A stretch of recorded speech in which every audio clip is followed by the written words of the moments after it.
everybody. How's it going? Oh, I don't know if there's everybody at this point.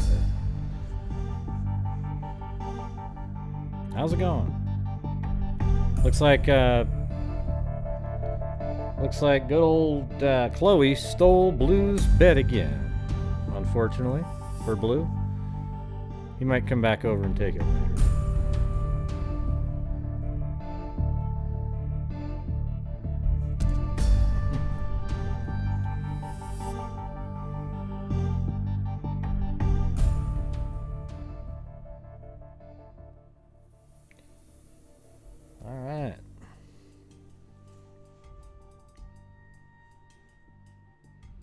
Yeah, go out and share if you could.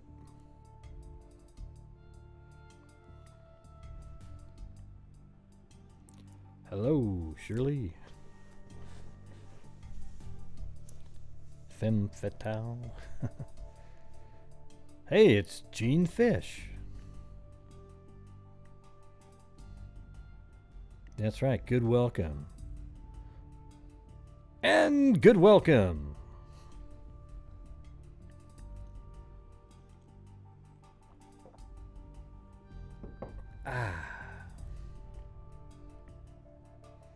Hey, how's it going, Lillian?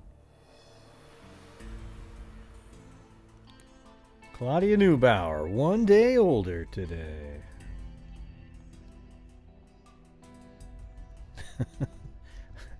But aren't we all? Yeah, she's starting to really run around and stuff. She tries to play with Blue all the time, but Blue just absolutely kind of just goes. Pfft. But you could tell he's sort of slightly starting to not mind that much. But poor guy. Every time you try to feed Chloe, he tries to run over and eat it. Like he doesn't realize, wow, you're setting something down. I normally could just start eating it. But now you're setting something down and you're telling me I can't eat it, but this other alien dog gets to eat it.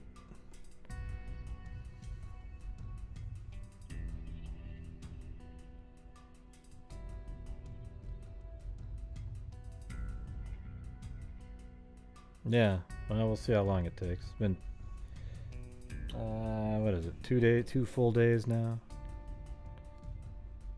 or 3 days but 2 nights. And basically what we do is we put them in the crate, and what you try to do is you try to make a crate when a dog's a puppy where they can just sleep and turn around if they want to and sleep, but there's nowhere to go.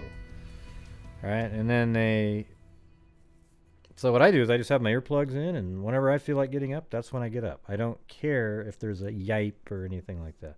Like, hey, you know, you have to hold it in, and then when I get up, I'll let you out. And yeah, it worked great today. She just went outside, peed for about 2 minutes, and yeah.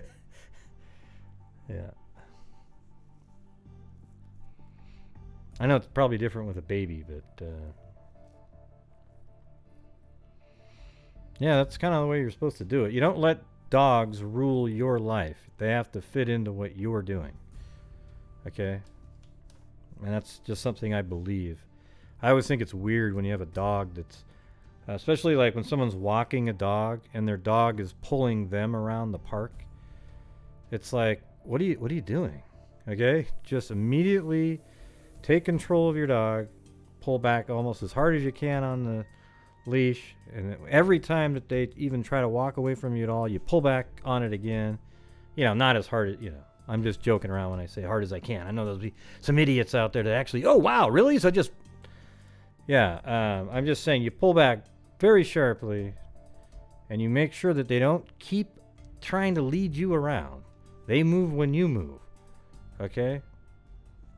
And I'm not saying I'll do that with Chloe here. She's pretty little, but I think she's just one of those dogs that you put one of those little vest harnesses on and they just kind of run around. I mean, I'm sure I'll teach it to sit and not walk ahead or anything like that. Yeah, I think it's so weird when people let dogs run their lives. When they're like, oh my god, oh crap, I can't go. I gotta get home, and I gotta, really? I mean, you have a life too, and they're a dog. They'll survive if they didn't get their meal 2 hours. You might get it 2 hours later. It's no big deal. All right, just realize that. All right, that's my opinion. Oh, Gray, you're so mean about that. Ooh. Well, no, not really. I'm just telling you the reality of the world. I mean, that's mine, and that's what I think it should be. Other people don't think that, obviously. Like my neighbor who let their dog bark at 4 in the morning outside every morning, thinking that was okay because it was the dog expressing their behavior and personality. Oh, God. That person should never own a dog, all right?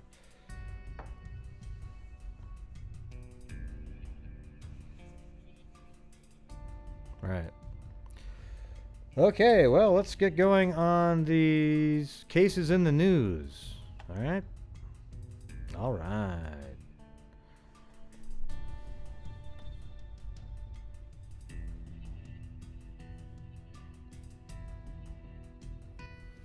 Seems like there's a whole bunch of active sort of missing people.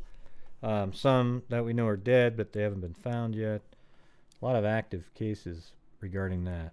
And I keep getting blowback for my comment, like the comment I made saying, yeah, I feel a sort of a stronger emotion when a female or children get murdered, because I just do. Does that seem weird to people? I mean, I still look at all the cases the same. But I mean, why can't somebody say that? I guarantee it, everybody, that detectives also and police all feel the same way when there's a young child that's killed or a woman that's viciously murdered. They feel differently than, a guy that's been murdered. They treat it the same. They'll go through all the same stuff, and they'll feel bad and everything. I just feel like that's just kind of human nature, isn't it? I mean. Yeah, I mean, it also depends on who it is, too, right? Like,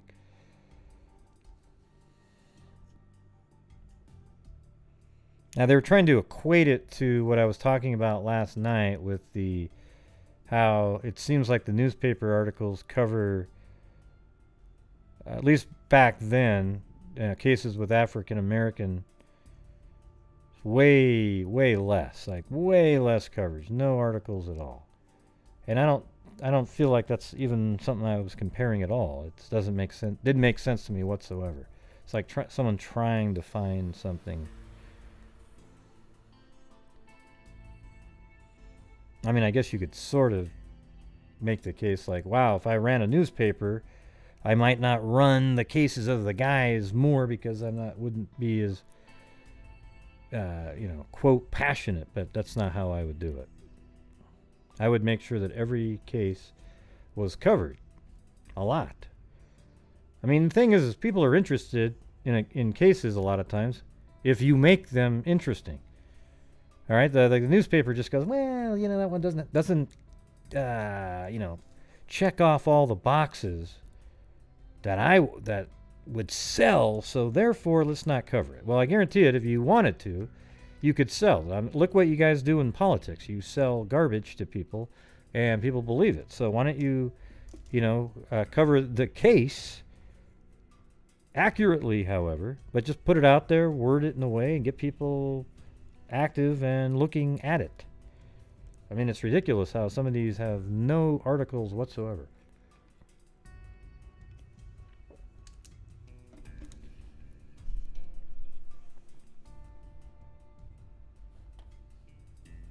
All right, this is one that has been popping up lately. This one doesn't sound good at all.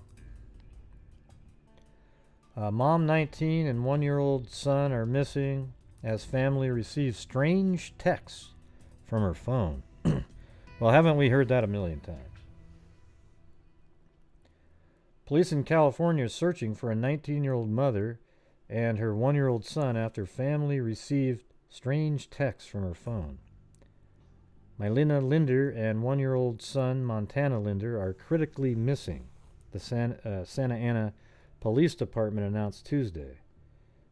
The pair were last seen at Jerome Park.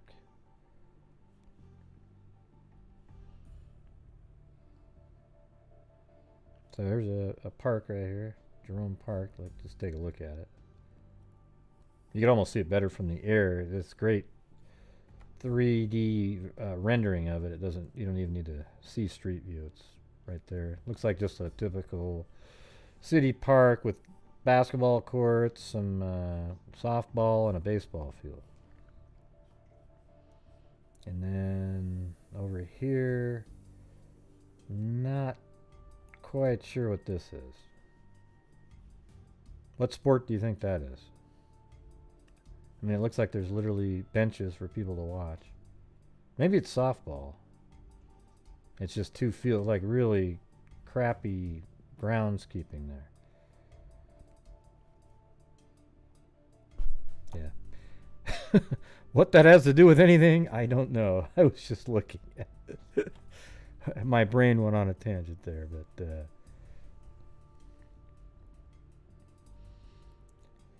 Mylinna Linder and 1-year-old Montana are critically missing. They were dropped off at Jerome Park on November 26th at around 3 p.m.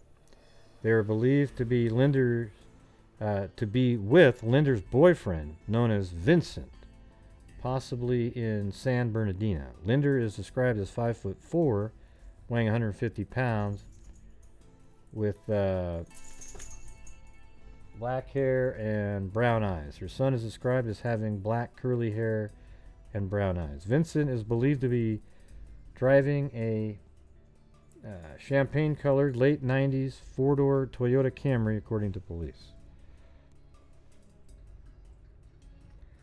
So let's see. Linda's mother told local station KTLA she last saw her daughter and grandson when she dropped them off at the park. So the mother is the person who dropped her and her child, her daughter and her child, I guess granddaughter,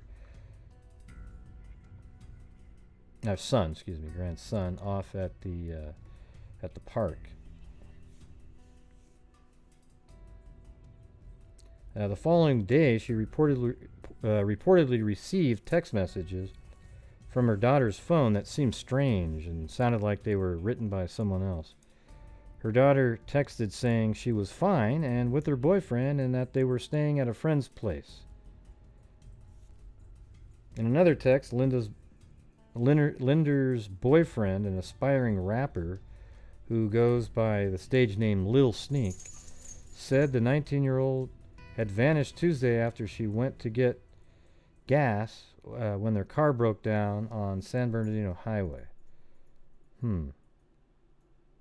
So he said in a text that their car broke down, and let's see, after she went to get gas said the 19-year-old had vanished Tuesday after she went to get gas so their car broke down and he made her go get gas with a son? Yeah, bullshit. Nobody would do that. I don't think there's any guy out there in the world that would. Well, let's see. We've ran out of gas. Hey, tell you what, I'm going to sit here. Why don't you trek it down the road there and see if you can get us some gas? Now, he actually thought that up. Man, that's stupid. He said she vanished Tuesday after she went to get gas when their car broke down on San Bernardino Highway. He also said the child was not with his mother at the time. Okay. Well, what do you mean? So you came to pick her up at the park with their son, and somehow the son got beamed up on an alien spacecraft, and then you and her just drove down the highway, and then your car ran out of gas, and then you said, hey, can you go get us some gas? And then that same alien spacecraft abducted her off the highway, when she was walking. Yeah, I get it now, everybody. Doesn't that make sense? Yep, makes a lot of sense, boy. That's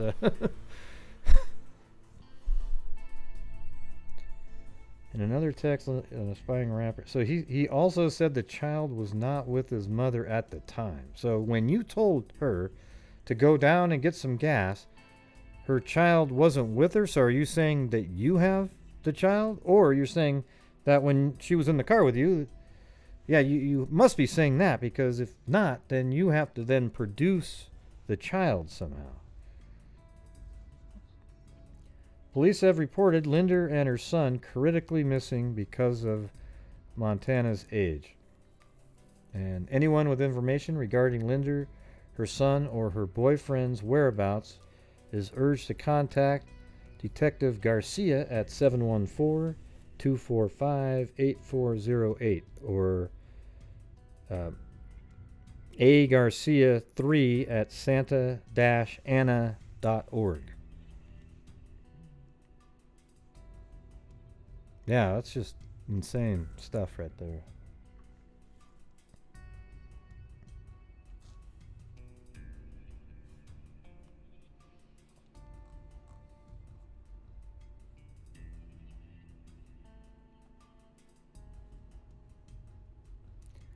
Okay, one text which seemed to be written by someone other than Mylinna stated that her and Montana were safe with her boyfriend and staying at a friend's place.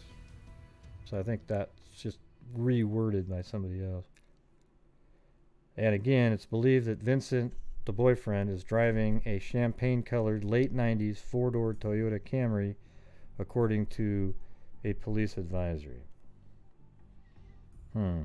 Yeah. Yeah, it's not looking good at all now. I mean, when you take a look at what he texted, you know, the text sent by her phone, you know, you could kind of almost explain those away. But as soon as he starts saying, oh, wow, yeah, well, when, even though the mother knows that she dropped her daughter and her grandson off at that park. So that's a known fact. Now the boyfriend places himself at the scene, but then he claims that the grandson that was dropped off was nowhere to be seen. And then when his car broke down on the Santa Ana freeway, or maybe it was San Bernardino freeway, I can't remember now, but anyways, when the car broke down, he said, oh, wow, can you go get some gas? And then lo and behold, she disappeared. If anybody believes that, I've got some swampland to sell you. Total bullshit. Okay, so whoever that guy is probably has her, and, well, hopefully they're still alive somewhere. That's all I can say, but it doesn't sound good at all. I wonder why he said... Yeah, there you go. Yeah. So he had to say that. He had to say that the child... See, this is what makes police... Well, as soon as they heard the story, they went, oh, my God. Because the thing is if he didn't say, like I was saying a few minutes ago, if he didn't say that the child wasn't with her, then he'd have to produce the child, knowing that he's now saying that she went off to the gas station. Right? Because that would mean that the child would still be sitting in the vehicle. It would have to be. And then he'd have to produce the child. So he knows that he did something to both of them. And he has to try to come up with a weird, crazy explanation. So, yeah. Not good. Not good at all. And I think as soon as you hear that, it's just... I'd be shocked if there's nothing nefarious that happened here.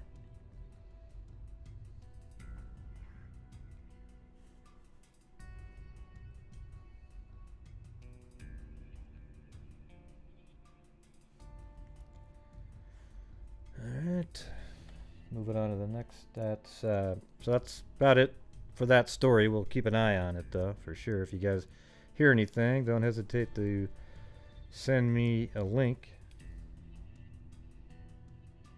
And of course, everybody, it's funny because everybody, usually when I say that I get like 50 links, they're all the same email. But at least I didn't miss it.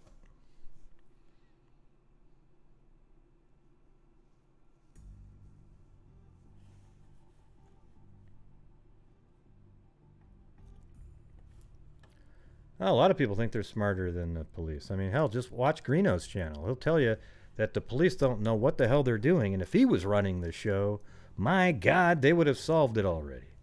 Yeah, because he's better than the FBI and all the different agencies working with him. Jesus, man. You know, I know that like copying somebody like is flattery, but my God, it seems like every day he adds something that I've got on my channel to his. It really, it should be bothering people who watch that. They should be saying, "Wow, do you have anything original that you do, other than your this shit, where the, the sound effects?" Anyways, all right. So here is a different story. I haven't covered this one either. I've had some links on it for a couple days here.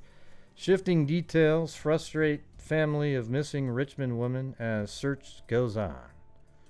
Varying accounts of where and how Anneliese Heinig, 37, disappeared after she left her car on Interstate 295 have caused pain for her family. So there's some more pictures of her right here.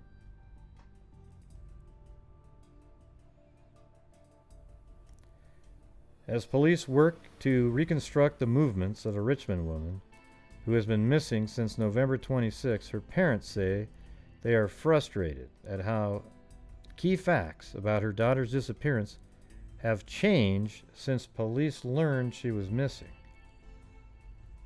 I don't know what those are. Anneliese Heinig, a 37-year-old mother of two, was last seen walking from her parked SUV on Interstate 295 about 6:30 a.m. on November 26th.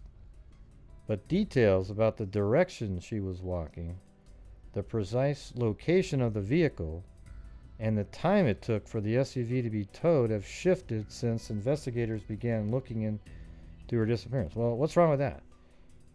Okay, I mean, sometimes you get more accurate information as time goes by.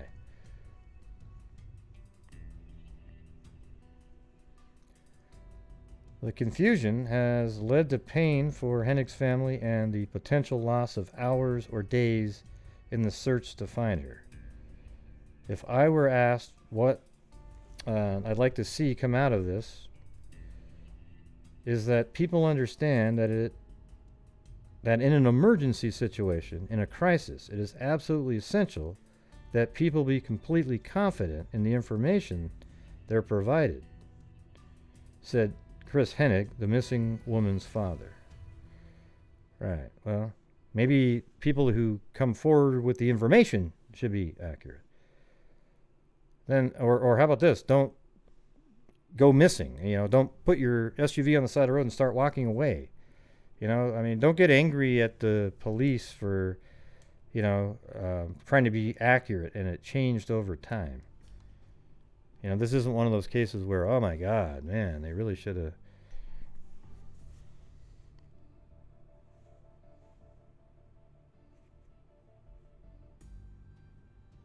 No, it's weird. I'm actually getting frustrated too about just the whole YouTube experience. I don't even know.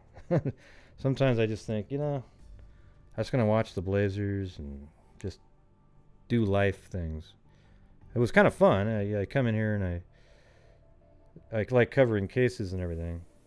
But just watching how everybody gravitates towards some of these other places drives me nuts. It really...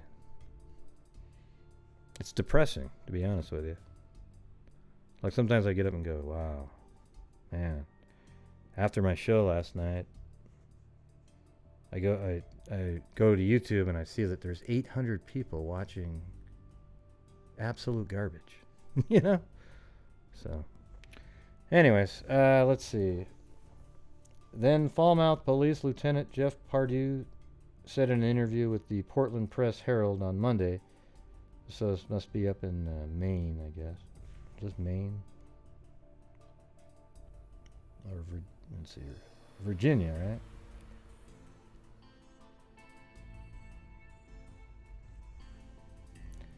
And now the Heinigs say Richmond police told. Oh, let me see. This is. It's going to go over why they're pissed off.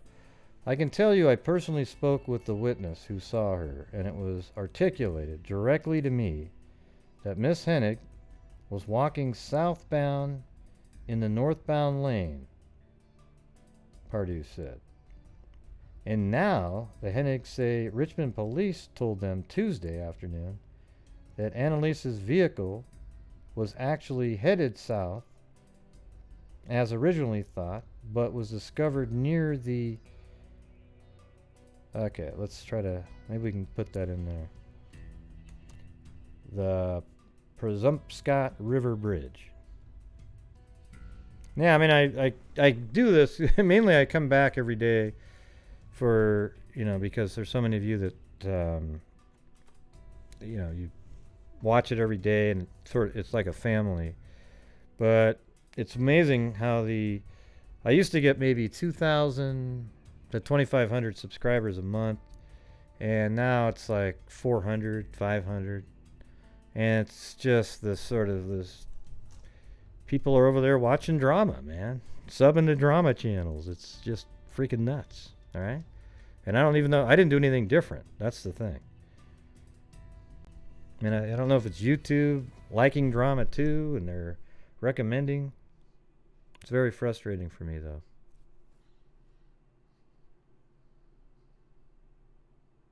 Yeah. Let me get this bridge.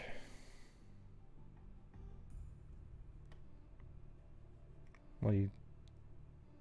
Let's see.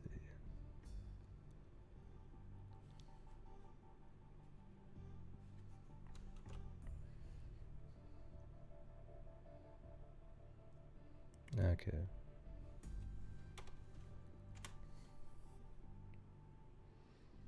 So there must be, like, on Highway 99, or 95, was it? Hold on, let me... Or was it 295? Hold on, let me... Yeah, I-295, so it's right there. Hey, thanks, Isa. So this is 295. Does this count as... Okay, so maybe it's not that one. Probably this bridge then, maybe? That's 295, and it seemed like we were right in that area. Yeah, this is the Presumpscot River right here. So that's this. So maybe they're actually talking about this bridge right there. Okay, I'm gonna guess this. I'm just gonna put a pin, and they're saying southbound.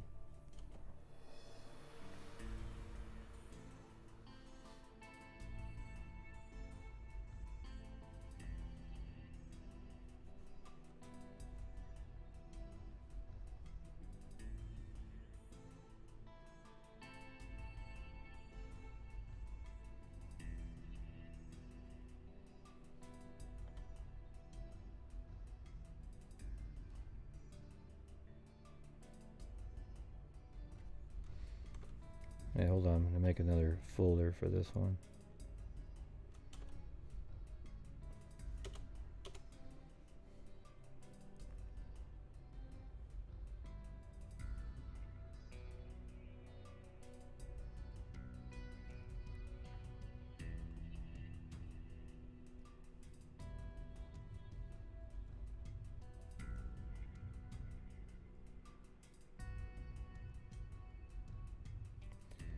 Alright.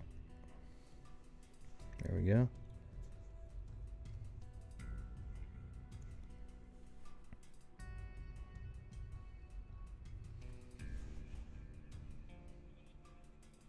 Let's see.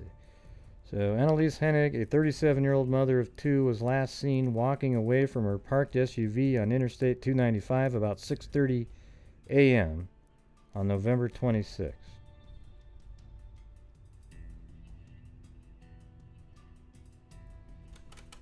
(6:30 a.m. November 26th). Okay. But details about the direction she was walking, the precise location of the vehicle, and the time it took for the SUV to be towed have shifted. The confusion has led to pain for the Henigs family and potential loss of hours. If I were asked, I mean, here's the thing, is if you put a picture out there, nobody's going to say, well, I saw a girl that looked just like that, but she was walking north, so I don't think that's her. No, I mean, nobody's going to say that. So it didn't lose a lot of time or anything like that. Okay? Just put her face out there, and if somebody recognized her, it would make a difference. If I were asked what I'd like to see come out of this, is that people understand that in an emergency situation, in a crisis, it is absolutely essential that people be completely confident in the information they're providing, said Chris Heinig, the missing woman's father. First, the tow truck driver who took Hennig's SUV away told her family that she had been traveling south on I-295 toward Portland. The car found near exit 9. Okay, let's do that. So exit 9. Let's see. Just want to see what this one says here.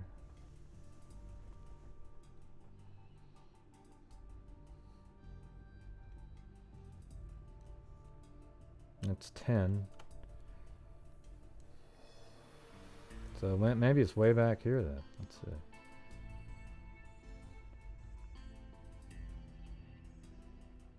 No, it's the other direction. Okay.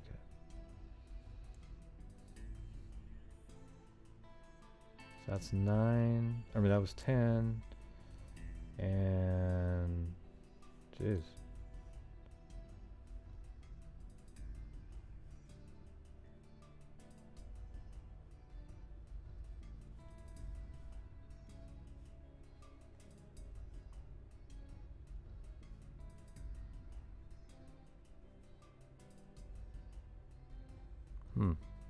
Seems so far away to...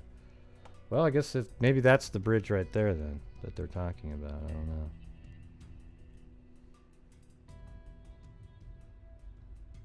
Yep, that's exit 9, so it's more over here, not where I had it.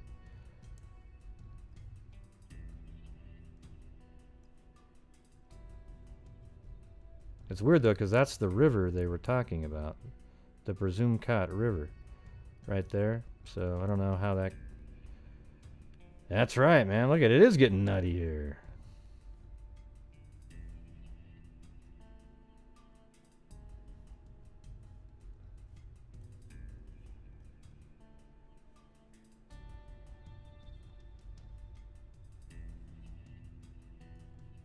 Yep, so that's it. So the tow truck driver said it was over here, near that exit. The car was found near exit 9, the Washington Avenue exit in Portland. So is that really what that is? Let's just make sure that that's what that says.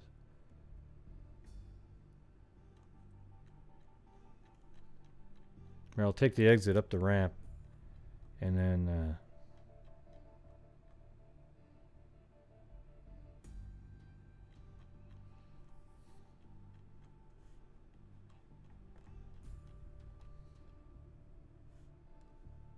there we go. Yep, Washington Avenue. So that is the correct exit there.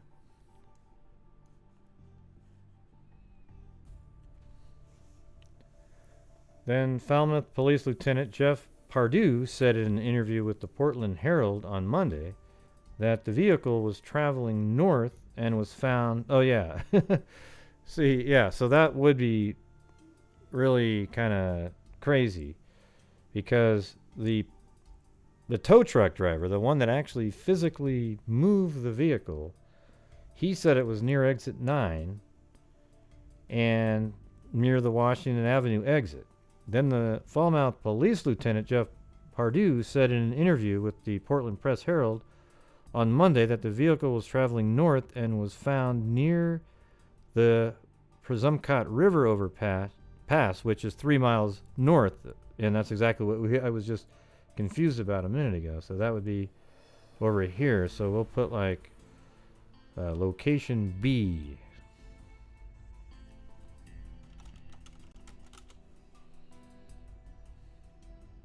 Yeah, so that is quite a bit of a disparity there.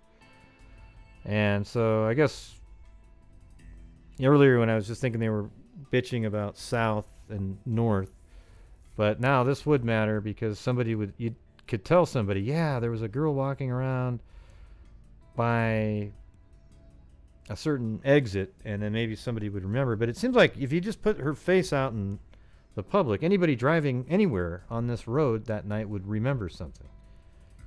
Or if they saw something, would say something. So I would just say along that stretch.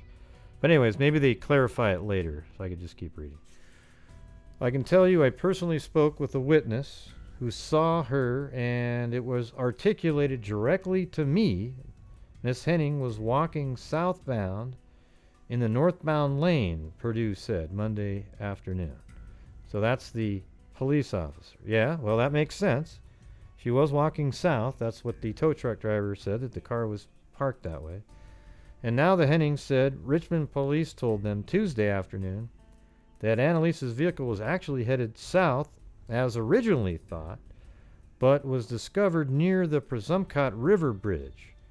When a witness saw her, she was walking towards Portland.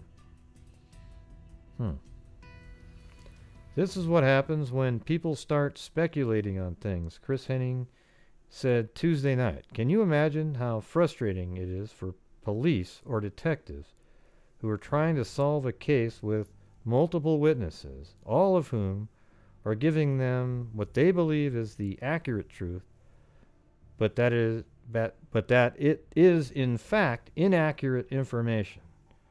It must drive them absolutely insane. See, there you go. So they're not bitching about the police. They're kind of on their side. So if you're out there in the public, just give accurate information.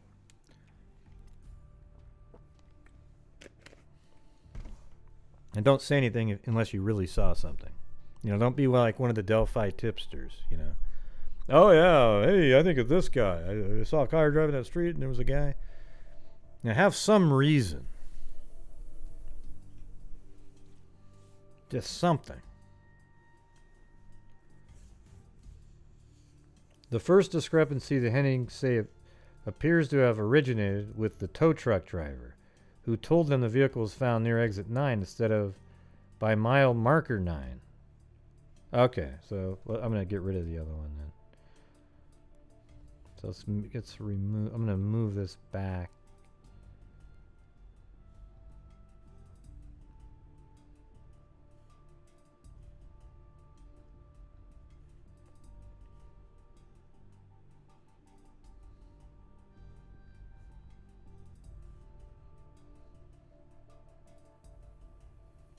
So she's driving this direction like this, and let me see. I just want to find mile marker 9 now. Wow, I just kind of flew into the river there for a second. I bet you I'll come up to 10 first. Actually, I'm going to go back the other way. I just have a feeling it was behind me there.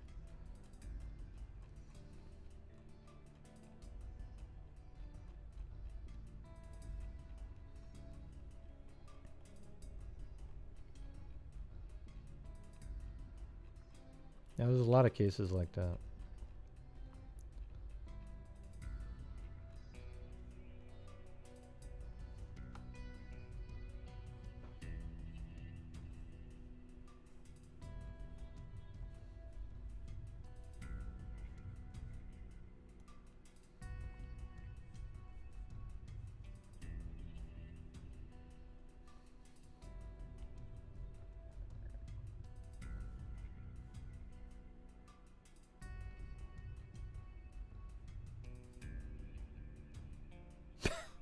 Wouldn't that be crazy if the mile marker was on that damn thing?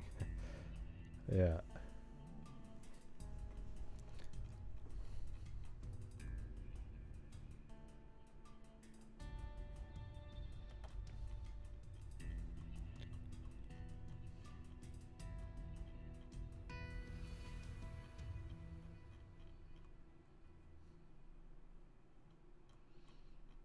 Okay, here we go.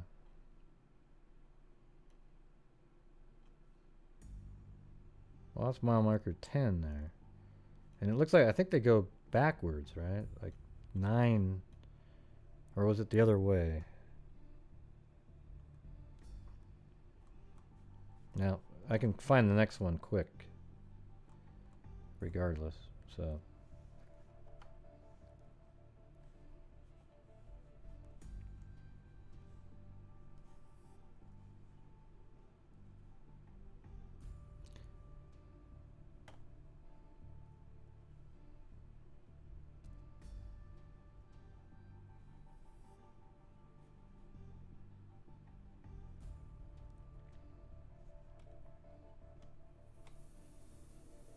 I'll see, but this is way back, way before.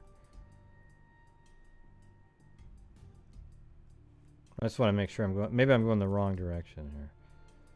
But either way, I'm just going to look.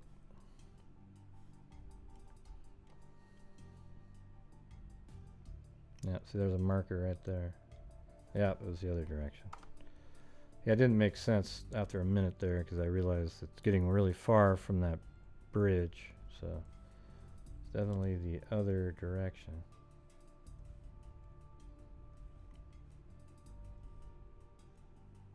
Yeah, so it was right there. That little bush that's at an angle there. So I'll put it right at the bottom of the screen.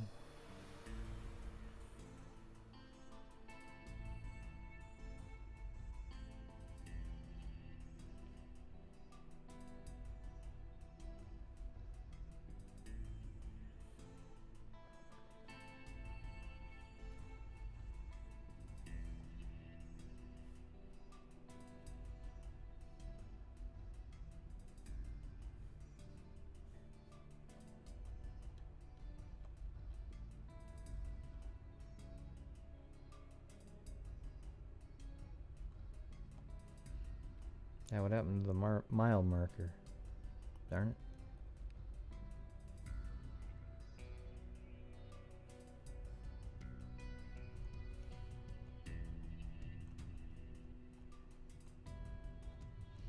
Yep, that's what we do over here, everybody. We just try to get everything all figured out.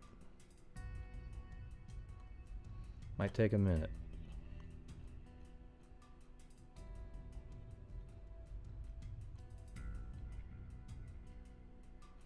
That's weird though. The other mile marker was way... It didn't match up. The other one did though when I went backwards.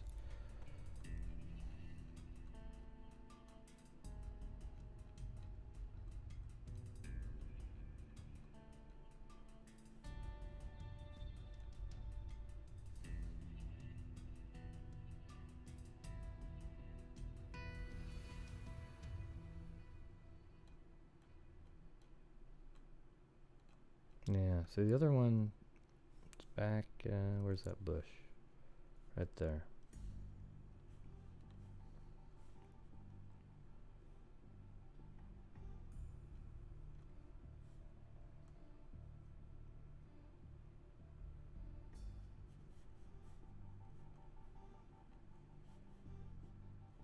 Okay, right there.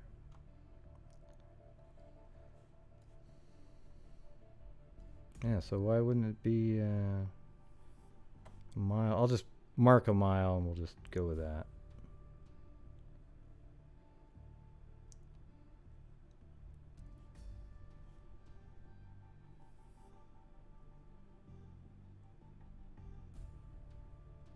Okay, that's exactly 1 mile there. So it should be right here. I just didn't see it when I went by there. So I'm gonna just put a mark there anyways. That's where it's supposed to be.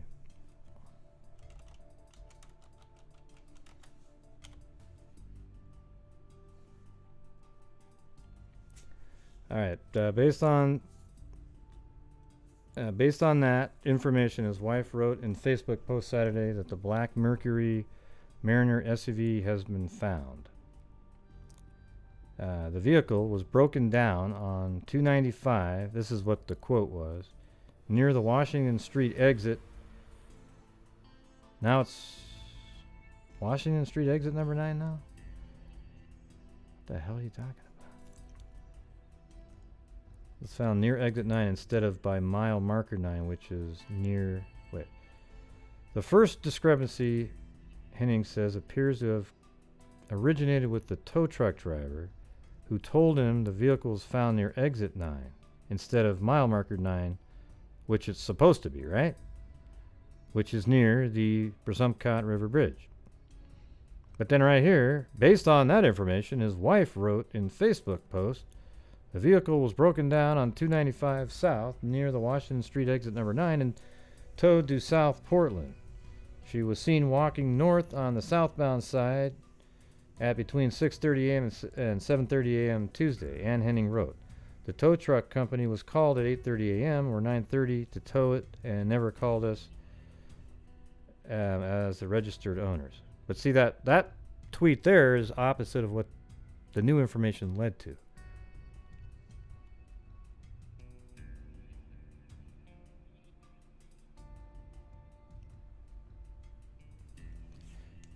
In addition to highlighting the discrepancy about where the car was found, Ann Heinig's post raises the question about when it was towed. On Tuesday, Steve McCausland, spokesman for the Maine State Police, said that although a trooper first noticed the vehicle at 8:30 a.m.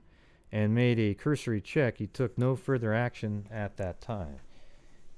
He said Maine State Police have a policy that encourages troopers to make contact with the registered owners, but that in this case, Ann and Chris Heinig, who owned the SUV, were not contacted. It was unknown whether the trooper tried to contact the Heinigs or whether the trooper noticed that the wallet, car keys, and cell phone inside the car during the initial check. Does anybody think she may have killed herself at all? By 1:30 p.m., a State Department of Transportation worker called state police and asked if the SUV could be moved. Instead, it was 2 days later, when she didn't show up for Thanksgiving dinner, that her family knew she was missing and reported her disappearance to Richmond police. Let's see. Chris Heinig said if a trooper had reached the family on November 26th, the day she left the SUV on the side of the road, the family would have reported Annelise's disappearance sooner. Yeah, I mean, as soon as they found the car, if they'd contacted somebody, especially if you have the keys, wallet, and purse and everything inside. Yeah, I mean, at this point, it just sounds like this article's just, and the family are just bitching about the information. You know, there's probably... Well, I do have another article, so we'll check that one out.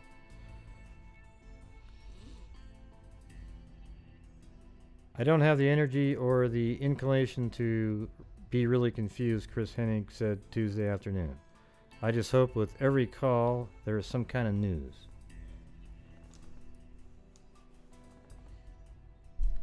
Here, hold on a second.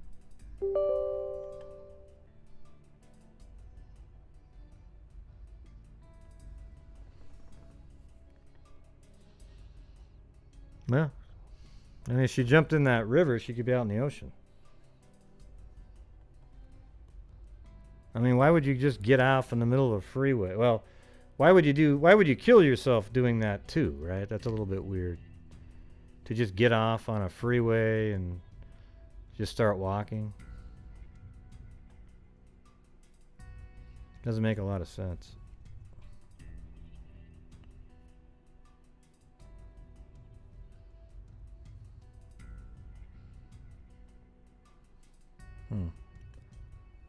So they have her vehicle. They haven't found her.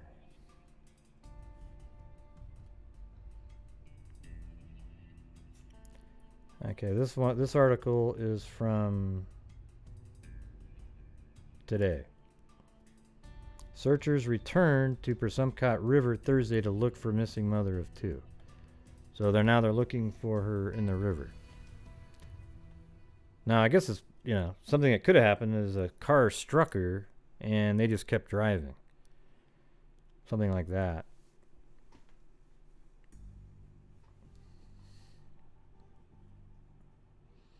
She was last seen walking away from her parked SUV on I-295 in Falmouth at about 6:30 a.m. on November 26th. The car was parked next to the northbound lanes and she was walking south,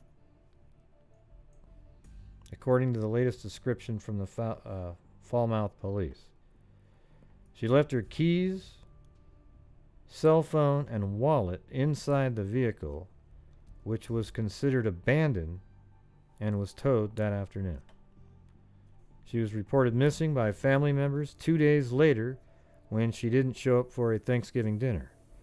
Richmond police then traced the location of Henning's cell phone, which led them to the South Portland Tow Company.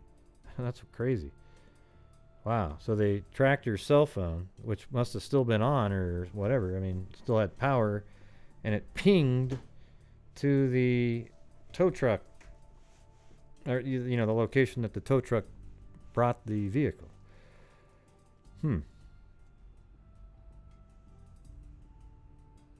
Pardue asked any motorists who were traveling north on I-295 between exits 9 and 10 early on November 26th and might have seen Heinig to call police at 207-781-2300. Police are especially interested to see any footage from dashboard cameras that were recorded about 6:30 a.m.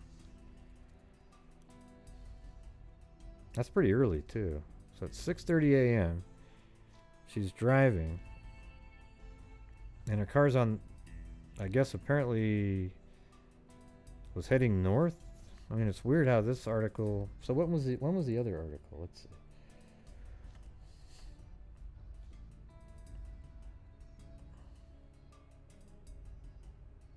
Okay, this is 2 days ago.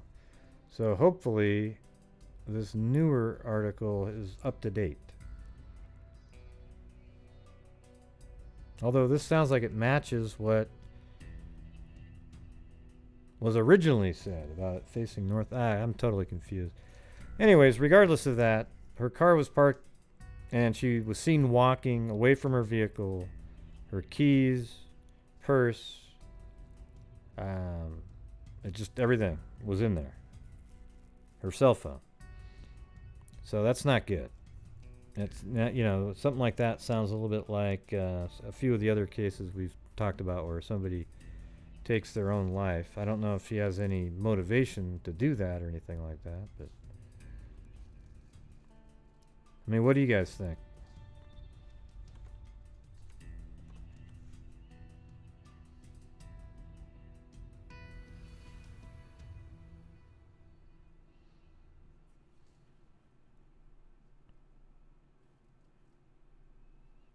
Okay, here's one from 7 hours ago.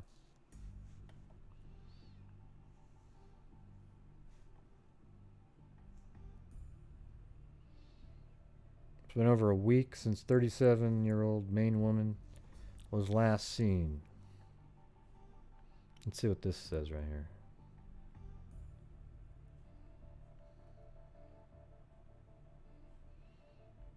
This is from the Falmouth Police Department. And let's see. On Wednesday, December 4th, 2019, the Falmouth Police Department continued coordinating the search efforts for Anneliese Heinig, 37, of Richmond, Maine, who was reported missing by her family on Thanksgiving Day. Miss Heinig's vehicle was found abandoned by the Maine State Police on I-295 in Falmouth on Tuesday, November 26, 2019. Working with the search and rescue specialists from the Maine State Police, Maine Warden Service, and Maine Marine Patrol, Wednesday's search efforts, including multiple watercraft dive teams and an aircraft for aerial inspection, the targeted search location remained at the Presumpscot River Bridge in the areas west and east of I-295. This area was initially searched on Monday, December 2nd, 2019, and more thoroughly examined today with additional specialists and equipment. The results of Wednesday's search efforts produced no new information or findings. So right now they're asking for any motorists that might have seen her to help. It's crazy, huh?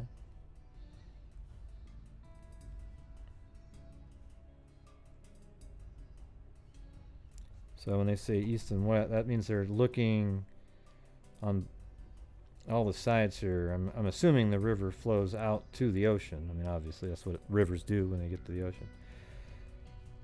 So if she had jumped off, she would have flowed downstream this direction. But it seems like this wouldn't be a real strong flow in there. It looks like it's kind of blocked in. I wonder if she would be kind of more over here if she did jump in there. Her body might have went this direction and sort of got stuck over here.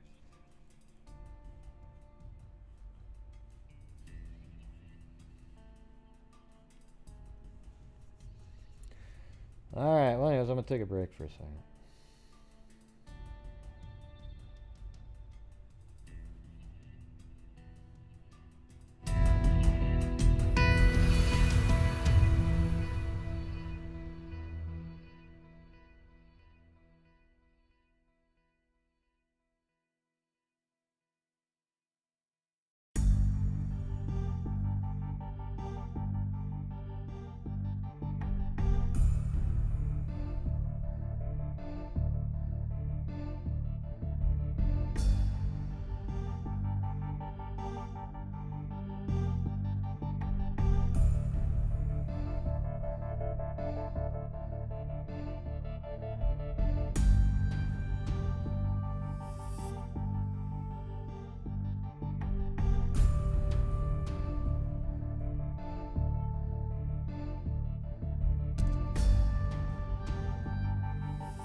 Alright, moving on to the next case.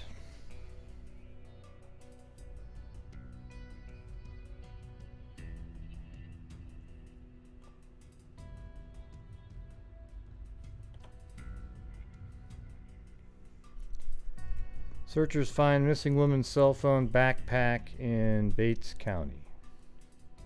Far, we've recovered Nicole's phone, a backpack with her driver's license and wallet, and a pair of tennis shoes.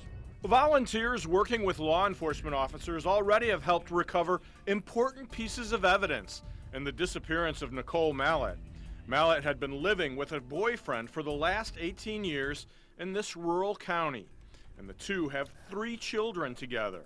Mallatt's family claims she's been a victim of domestic violence at the hands of her boyfriend, but the sheriff says the boyfriend has been cooperating in the investigation. Just because we have found those articles does not necessarily mean that there's foul play. It is suspicious in nature, but we are still trying to determine whether or not that Whose friend? What are you talking about, Debbie? I'm on this other case right here. Was left there in a determination to get us not to be looking for her elsewhere. The sheriff declined to comment on any domestic violence history involving Nicole Mallatt or what was recovered in her backpack, saying that's all evidence as part of this investigation. So far, what they've learned has left Mallatt's family fearing the worst. Beatings, multiple beatings, physical beatings, mental abuse. He beat her so bad her eye socket went out of place. Yeah, I think this is a case where it's gonna be domestic violence, and the husband probably killed her, or I'm not sure if it was boyfriend but they were together for like 18 years, and he beat her a lot. And they almost killed her. This is still considered a missing persons case because Mallatt's family has told the sheriff she has a history of occasionally dropping off the radar. But her family says missing a major holiday like Thanksgiving without anyone knowing her whereabouts is cause for alarm. John Pepitone, Fox 4 News. And they never got this far. Chelsea and Tyler Van Sickle chose Leanne's cabinets for a 2-day September remodeling project in their Kearney home. She'd been following their work on Facebook for years and years. Everything that it was on there was beautiful. They say things didn't start out great with work on their bathroom vanities. They had paint on the floor, on the walls, and again, they put the old poles on. But they had hope for the rest of the project. They'd already paid. I was reading something over here. Just a second. It's so confusing.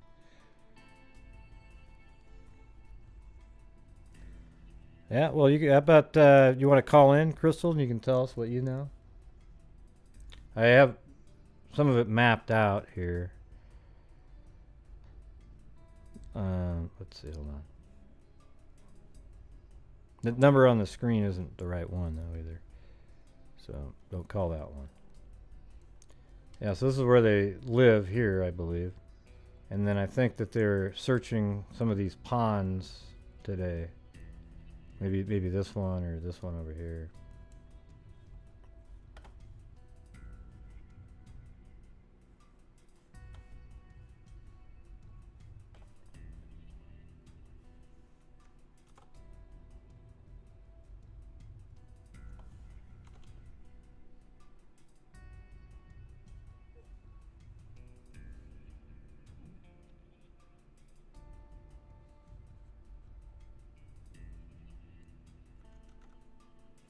Okay, that number now up on the screen should be the right one. Wait, no, not yet. Hold on. Huh. In Streamlabs, it actually updates by itself. But okay, now the number that you see, the 984, is the meeting ID. So if you want to call in and discuss it, that'd be great.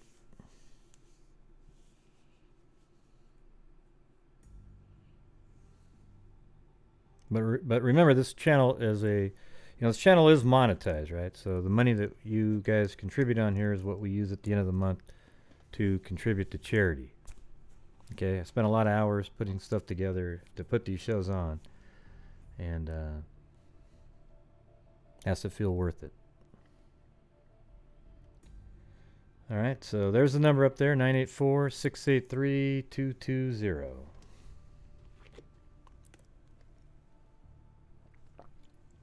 That's the meeting ID. You dial one of the, if you live on the West Coast, you dial the first one. It looks like I have to move that over a little bit.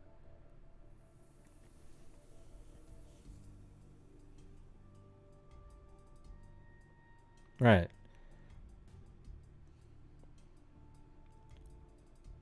So you could call in and explain it to us, because it makes a better show than me just looking at the chat, reading back and forth.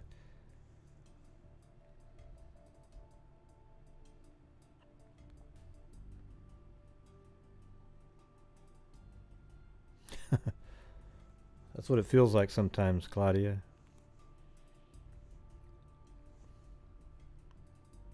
How come it doesn't make any sound, though? Oh, he hasn't come on yet, I guess. There you go. Claudia Neubauer.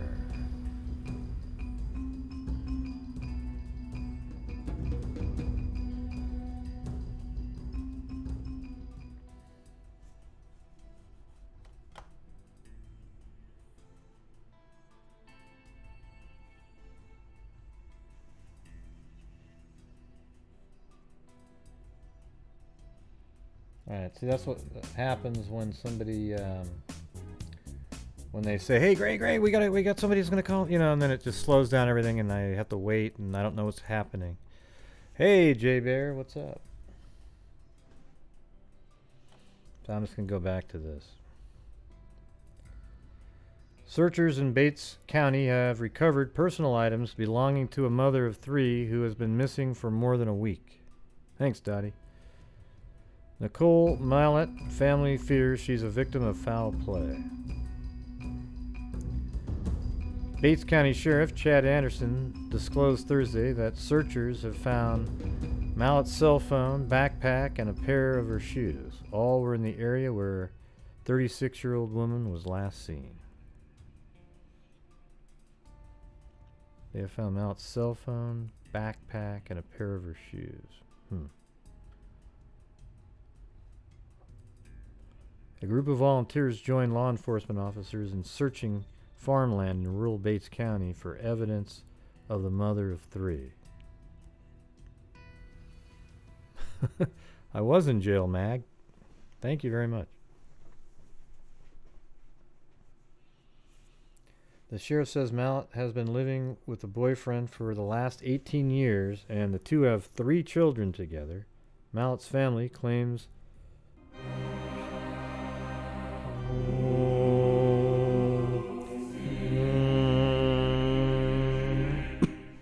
I saw you were in jail yesterday and missed bailing you out. For next time, rolling on the floor, laughing face, blowing a kiss. Hey, you hear that? The voice was different. It was a, like an Australian voice. Thanks, Mag. Hey, and Paisley Dreams. All right.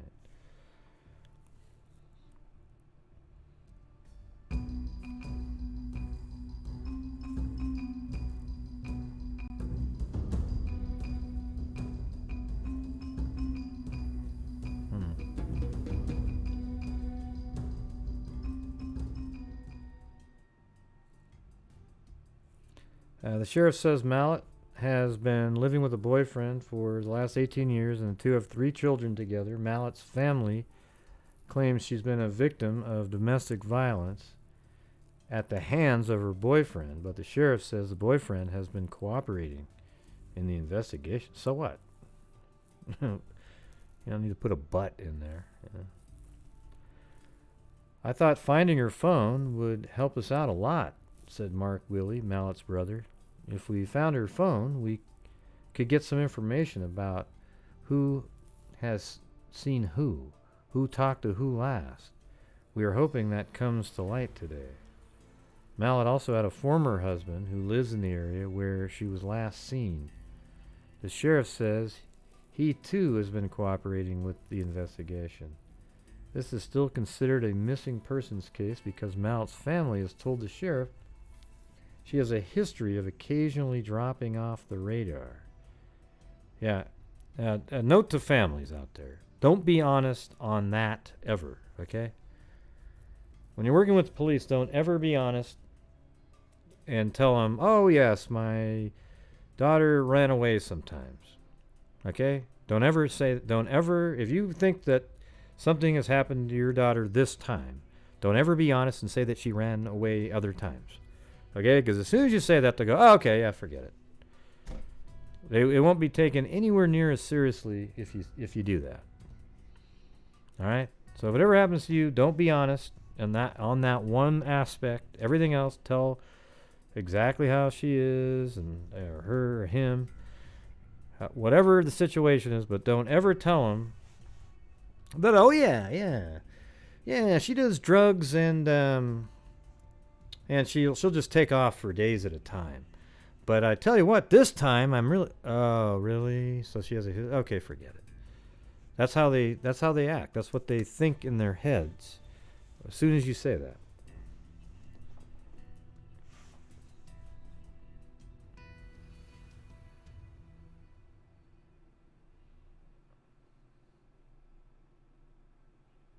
Anderson declined to comment about any domestic violence history involving Mallatt or okay. So we have that, and we got the next. I have a couple articles on this one. One of them has a full. Let's see. My name is Chad Anderson, and I'm the sheriff of Bates County. We're here today in reference to the missing person, Nicole Mallatt. Nicole is a 36-year-old white female. She's approximately 5'3", 120 pounds, with long brown hair. Nicole was last seen on 11/26 of 2019 at approximately 7:40 p.m. Nicole is a mother of 3 children. The children range from the ages 11 to 16 years old. The Sheriff's Office received a missing persons report on 11/29, Friday following Thanksgiving, at approximately 4:30. Deputies at that point began following up on leads following up 2019 at approximately 7:40 p.m. Nicole is a mother of 3 children. I'm going to start over. She's approximately 5'3", 120 pounds, with long brown hair. Nicole was last seen on 11/26 of 2019 at approximately 7:40 p.m. That's that same Nicole day. is a mother of 3 children. The children range from the ages 11 to 16 years old. The Sheriff's Office received a missing persons report on 11/29, Friday following Thanksgiving, at approximately 4:30. Deputies at that point began following up on leads and following up on generated calls for services. On Monday morning, the command staff met and reviewed the case at hand. A decision was made to activate the Southwest Major Case Squad. The Major Case Squad is composed of law enforcement agencies from Bates County, Vernon County, St. Clair County, Barton County, Cedar County, Missouri Highway State Patrol, and municipalities that are within those counties. Investigators have extensive training and experience in major investigations, including missing persons. We typically activate the squad when we have numerous leads to follow up on in a short amount of time. In a missing person case, time is important. This also allows for an overview and directions of the investigations by internal and external agencies. We're currently on our 7th day of the investigation. So far, we've recovered Nicole's phone, a backpack with her driver's license and wallet, and a pair of tennis shoes. We have served a search warrant on Nicole's residence, and that residence was processed by the Missouri Kansas City Police Department's crime scene technicians. Our search is centered around the 220 acres farm that she lived on with her boyfriend of 18 years. We have since moved our search to surrounding farms close to that farm area. We will continue ground search until we no longer... Yeah, of course it's true, okay? I mean, you just saw the family in the previous video with broken eye sockets, all kinds of stuff, okay? It's true. ...longer have any indication that our searches will produce evidence or indications of her whereabouts. I would like to take some time and address Nicole if she's watching today. Nicole, you have no obligation to answer any questions of ours in reference to your location. If you have just decided that you are done and you wanted to start a new life and left on your own free will, I have one question and a favor to ask. That you go to the nearest law enforcement agency, identify yourself, let them confirm who you are, and we can give your family some answers. I do not need to know your location. I just need to know that you're alive and well, and that is our goal for here. To Nicole's family and friends, we will not rest until we have answers for you and have a conclusion beyond some kind of reasonable doubt. So at this time, I'll take any questions. Where did you find your phone? Her phone was found on the road close to the house. And because you found a phone and some articles of clothing, is there a concern that she may be a victim of foul play? Just because we have found those articles does not necessarily mean that there's foul play. It is suspicious in nature, but we are still trying to determine whether or not that was left there in a determination to get us not to be looking for her elsewhere. And can you say, Sheriff, does Nicole have a history of being a victim of domestic violence in your county? At this point, I don't want to confirm or deny any of that. It's part of the open investigation. Our goal is to continue the search short term for the next few days while the weather is friendly, and at some point we'll give our search rescue guys and our investigators a break. They've been working from sunup till 2-3 o'clock in the morning and coming back at 7 o'clock in the morning to start over, so we have to give them some rest so that they can look at it with fresh eyes. So it may be Sunday that we take a break if nothing else, but if we have leads that need followed up, we'll continue through until we no longer have leads. Where were the other items found? Were they all found at the same place at the phone? They were all found within a 100-yard span of each other. And when you say along the road, are we talking about the road that runs along north-south adjacent to the house, or on the driveway? It was within a quarter mile of the house. Sheriff, can you say, has her boyfriend of 18 years been cooperative in the investigation? I can say he has been cooperative, yes. How about her former husband as well? Her former husband has been cooperative. You said you searched the house. Did anything turn up? We're still processing that evidence. No evidence you found so far of foul play, no blood or... Yeah, nothing from that residence that would indicate that something nefarious has happened to her. Nefarious. And I know you can't comment on her the domestic violence history, but what about, does she have a history in your county of disappearing for periods of time? We have had reports of that. We do not have personal information of existing police reports that she's ran off in the past. So, but relatives have reported that she's dropped off the radar occasionally? Occasionally.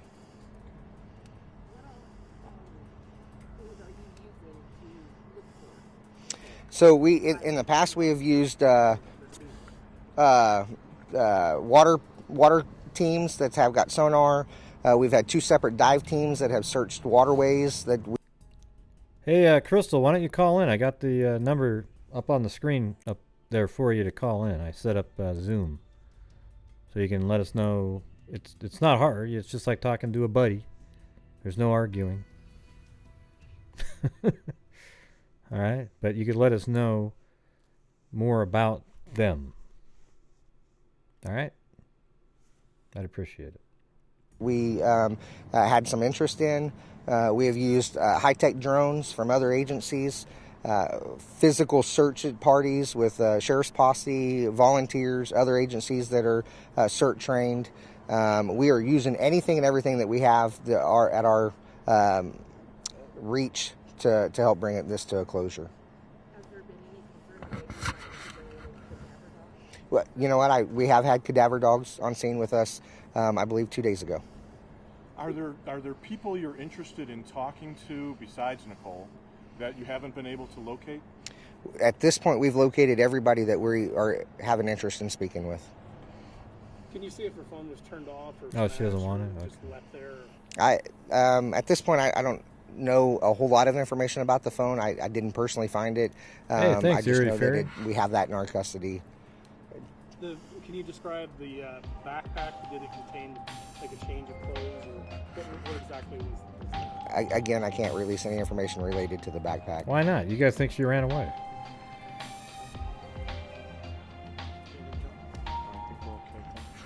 Thank you. Thank you for what you do, Grey Love Letter.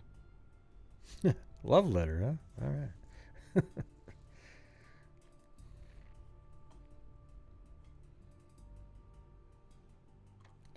Let me open up that first one again. I want to see that video.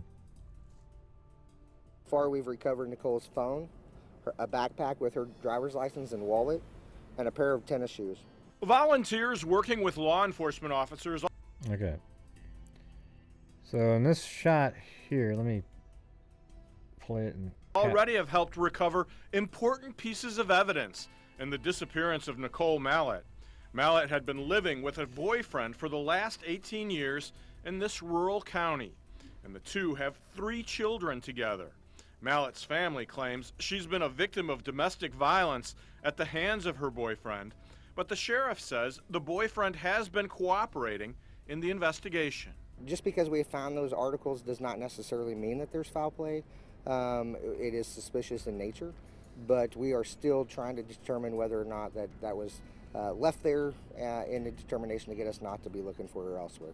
The sheriff declined to comment on any domestic violence history involving Nicole Mallatt or what was recovered in her backpack, saying that's all evidence as part of this investigation. So far, what they've learned has left Mallatt's family fearing the worst. Beatings, multiple beatings, physical beatings, mental abuse. He beat her so bad her eye socket went out of place and they almost killed her. This is still considered a missing persons case because Mallatt's family sounds a has little bit told more the than sheriff hearsay there. she has a history of occasionally dropping off the radar. But her family says missing a major holiday like Thanksgiving without anyone knowing her whereabouts is cause for alarm. John Pepitone, Fox 4 News. And they never got this far. Chelsea and Tyler Van Sickle chose Leanne's cabinets for a 2-day Okay, I got a third link here. I think this is the same interview. He's just... In reference to the missing person, Nicole Mallatt. Nicole is a 36-year-old white female. She's approximately 5'3", 120 pounds with long brown hair. Nicole was last seen on 11/26 of 2019 at approximately 7:40 p.m. Nicole is a mother of 3 children. The children range from the ages 11 to 16. Yeah, I mean, it just sounds like... The sheriff's office received a missing... I mean, what do you guys think? What do you think, Crystal? Do you think she... it's foul play, or did she try to get away from the guy? But then you wonder, why would she throw her... Well, maybe she threw her phone out so somebody couldn't track her. But then why would you throw some shoes out? Doesn't sound good.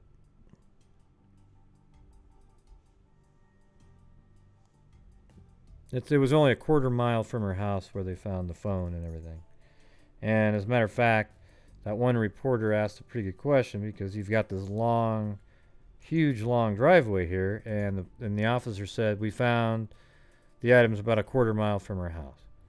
So, you know, if you go from there to here, that's almost exactly a quarter mile. You know, like that's a quarter mile, that's a quarter mile. So it's almost like she drove, whatever happened, she made it to the end here, and then somebody threw stuff out of the vehicle right there. You know, I guess she could have done it herself. Is there any vehicles missing? I haven't seen that reported.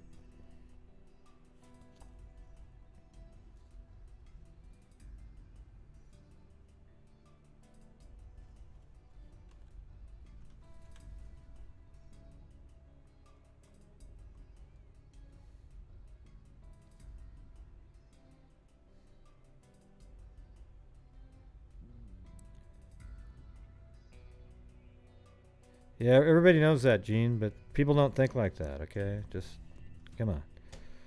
Anyways, yeah, so her phone was there, her, some shoes, a backpack. Maybe she was going to leave him, or wanting to. And, you know, started heading out the door type of thing. And then he got just irate. Drove to the end and just tossed it out.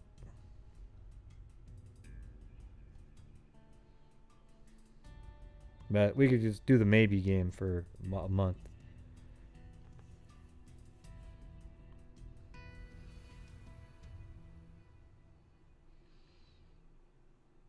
Yeah. So she's just on foot, huh?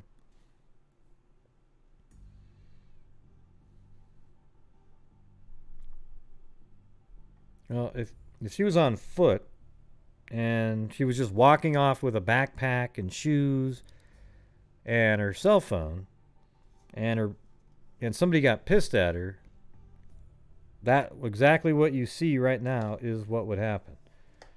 Okay, like let's say she goes, I'm leaving, puts a backpack on, has her phone, everything, and is walking away, and then come, and then somebody starts storming down that long driveway, right? Pissed that somebody's gonna leave. Well, maybe she was going to, though. And that's why she has a backpack. Because he sounds like a really controlling type. So he probably would resort to violence if she was threatening to leave. And maybe, maybe she wasn't going to run off. Maybe she was just going to take off. I don't know what the hell she was going to do. But she had her backpack, phone, and things like that with her, perhaps. And then he got really pissed off. And, of course, now he's saying, oh, yeah, being really helpful. Because why wouldn't you be?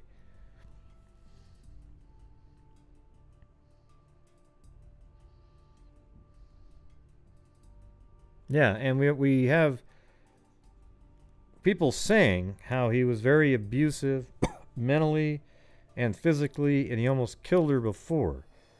So now you have the situation where, let's say she goes, I'm out of here, fills a backpack up, goes down the driveway, and he just storms down the driveway. It's out in the middle of nowhere, really, and he kills her. Well, let's not just do the narcissist thing all the time. Come on. I keep seeing that word narcissist. I bet he seems like just a psycho. Is everybody out there a narcissist?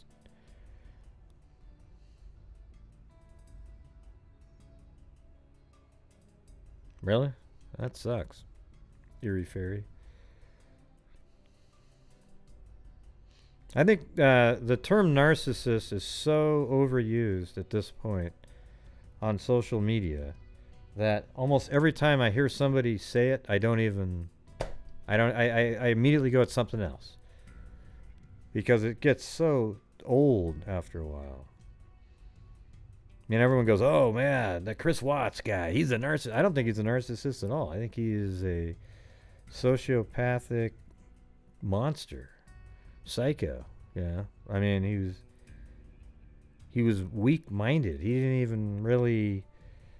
he was just weak. And you guys bring him up all the time like he's a narcissist, he's a narcissist.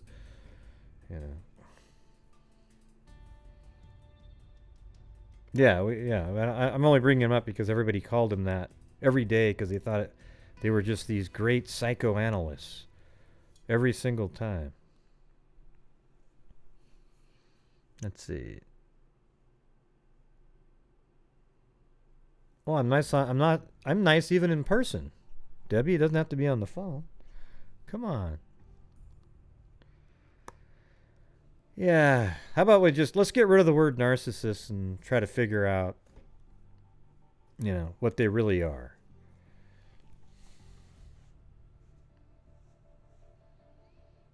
Okay? Let's get rid of that and come up with something else. Because I've realized that if there's a guy out there that has confidence in what they're saying and know the truth on something and they defend it, they're a narcissist because they won't allow somebody else to have an opinion on something that's false, right? Right. So anyways, it sounds like there's two different scenarios here. She could have left on her own. But that, to me, that doesn't seem as likely. It sounds like she was a victim of abuse. And maybe just before Thanksgiving, she was going to take off. How old were her kids, by the way? Or are her kids?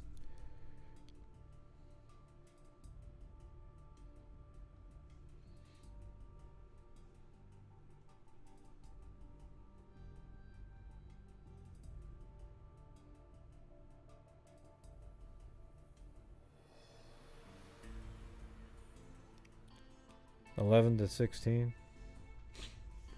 Oh. Well, you remember we had that case here in Oregon not too long ago. You remember the lady who went to the workout center, left the car there facing outwards? That was the sign to me that let me know that it probably wasn't foul play, that she left on her own because the car was parked backwards into a parking stall. I don't think somebody dumping a car would take the time to actually back in. They would just pull in, get the hell out of the car, and leave. And they wouldn't have put it there.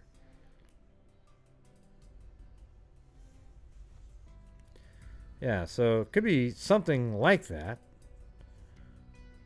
Although it doesn't seem like it because of the abuse where she's almost been killed before, according to the family.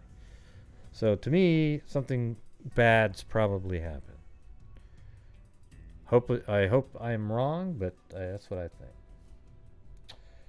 Okay, now I'm going to move on to another case.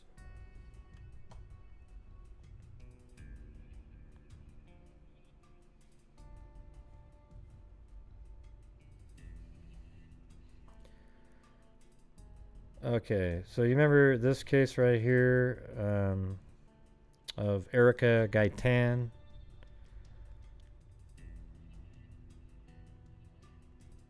So yesterday, you know, he was charged with murder, and they actually made an arrest. And it's this guy right here. El Paso, Texas, Crimes Against Persons detectives have made an arrest in the missing persons case of Erika Andrea Gaytan. Miss Gaytan was reported missing by relatives on July 16th. Her body has not been found, but based on forensic and other evidence gathered over the course of the investigation, detectives have reason to believe that she is deceased and was the victim of a murder. 28-year-old Ricardo Marquez was placed under arrest at his residence at the 3600 block of Nehemiah. Marquez was booked into El Paso County Detention Facility for murder under a $1 million bond. The investigation is continuing, and detectives are asking anyone who may have information on this case to contact 915-212-4040. Isn't this the case where she was actually seen at home and she never was seen leaving, and then, or I don't know, let's see. Let's look into this a little bit.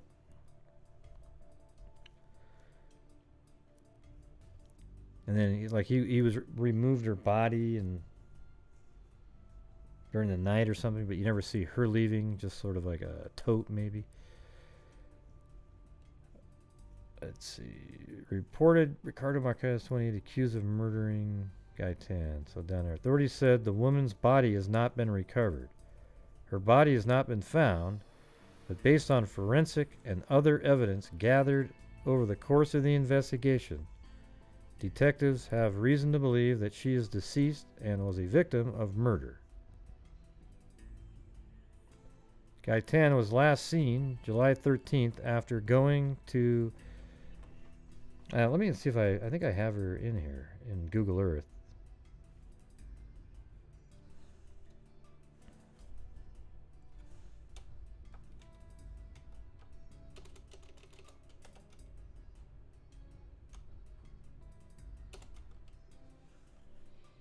No.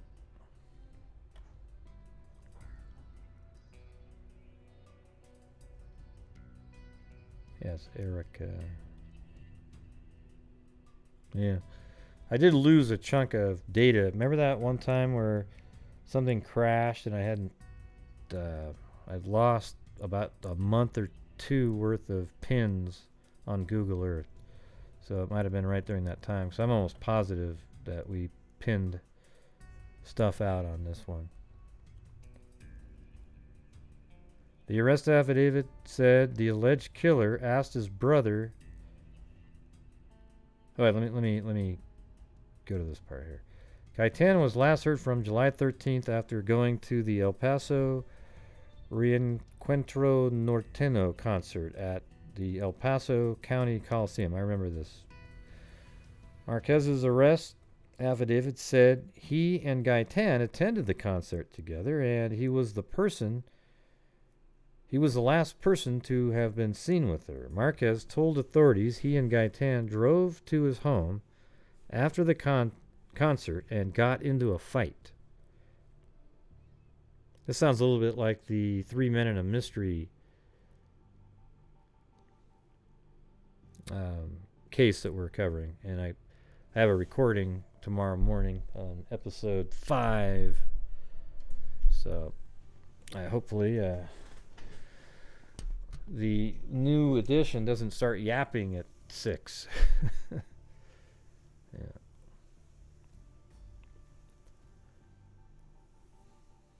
So they attended a concert together, and he was the last person to be seen with her. Marquez told authorities he and Gaytan drove to his home after the concert and got into a fight. The arrest affidavit said the alleged killer asked his brother via a text message to borrow his Jeep Wrangler at 11 a.m. So now this is a little bit like the Kendra Hatcher case. You know, we're mixing a whole bunch together. 11 a.m. on July 14th. 15 minutes later, Marquez asked his sister for a shovel. Yeah, these people are just idiots. Okay? Hey, brother, can I borrow your Jeep? Oh, and by the way, sister, do you mind if I borrow a shovel from you? You know, of course, this is way late, right? Well, I guess it was 11 a.m. the next day, okay? 15 minutes later, Marquez asked his sister for a shovel. Couldn't you have waited 2.5 hours or something? The shovel was seized as evidence, as well as sand-filled shoes, visually consistent with the sand in the desert area off East Montana, authorities said. So let's see. And this is in El Paso.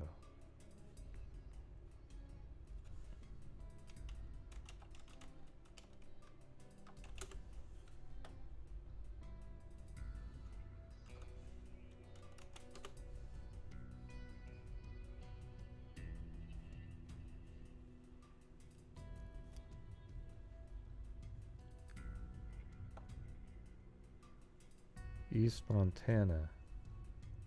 Huh. So like over here then. Right? I mean, it could be over here too, but I don't think they were talking. Well, no, that's Montana Avenue. But they said East Montana. And East Montana is this street right here. So they could have been talking about, like, if they lived in one of these homes and it was consistent with this desert, but then, I mean, that would be consistent with this desert, you know, all the way out there. So I don't know how accurate that would be, but definitely. And this is, what year is this? Okay, this is March 2019. So there's still no homes in that area, if that's what they're talking about.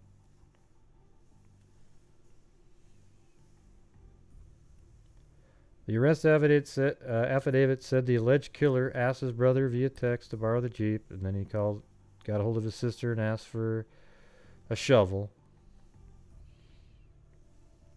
I mean, does anybody realize how dumb they sound when they do that? Hey, let me borrow your Jeep for a little bit. Oh, and by the way, do you have a shovel, sister? It's like, how does that happen? Like, why would you ever need to borrow somebody's Jeep and then another family member's shovel? Well, Gray, maybe his car broke down and he needed to... How about this? Why does anybody ever need a shovel other than at their house if they're not in construction?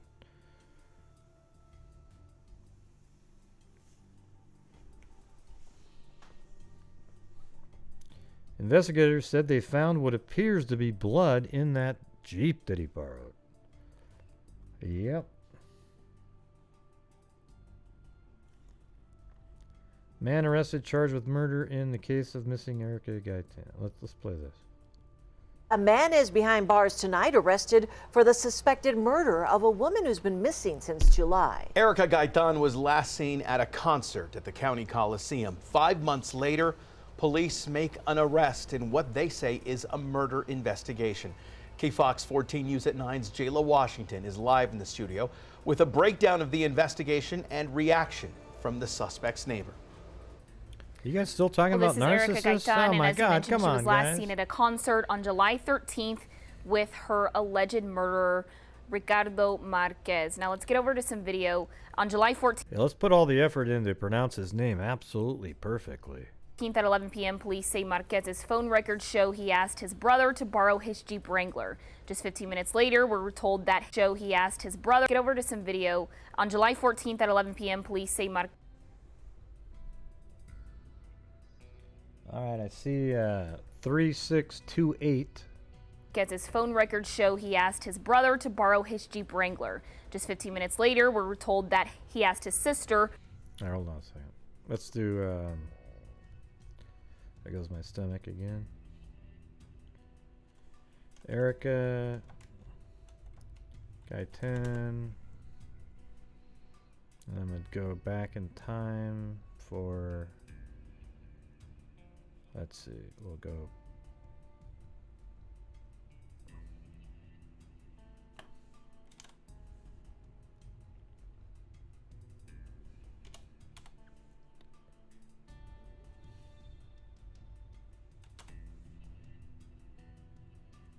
When did they say this was?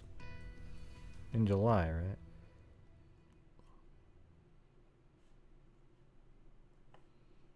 Okay.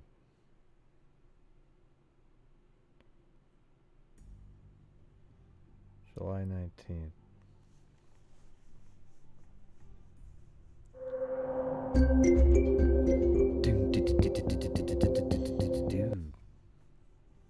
So she went missing.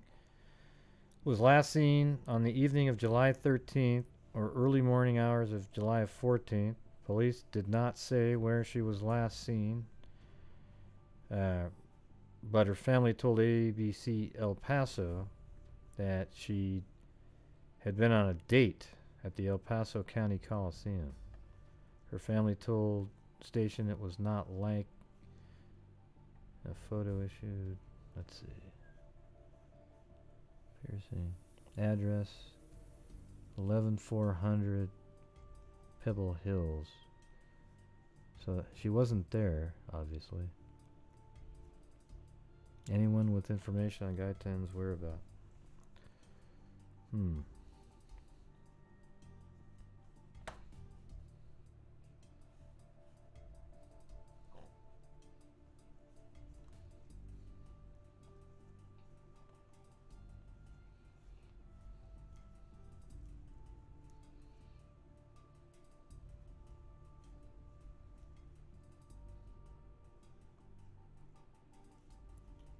Picture of my son. Last time I spoke. I'm trying to figure out the name of that street. Well, let's try this. Let's pretend that that is the street that they're talking about right there. And then I'm going to go back to that. Oh, hell, where is that? Is it this one? A man is behind bars tonight, arrested for the In the studio. Gaytan, and as Ricardo Marquez's phone records show, he asked his brother. Okay, so it's either it looks like 3628 or I guess it could be 5628. So let's try both. 5628. Okay.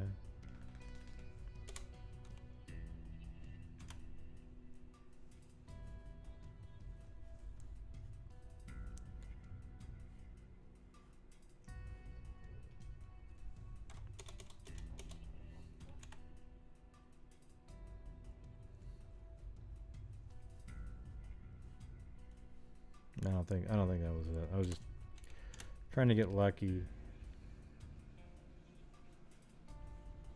No. I was kind of thinking it was going to be maybe in there or that location that we had a minute ago, but I think it was just like right there, right?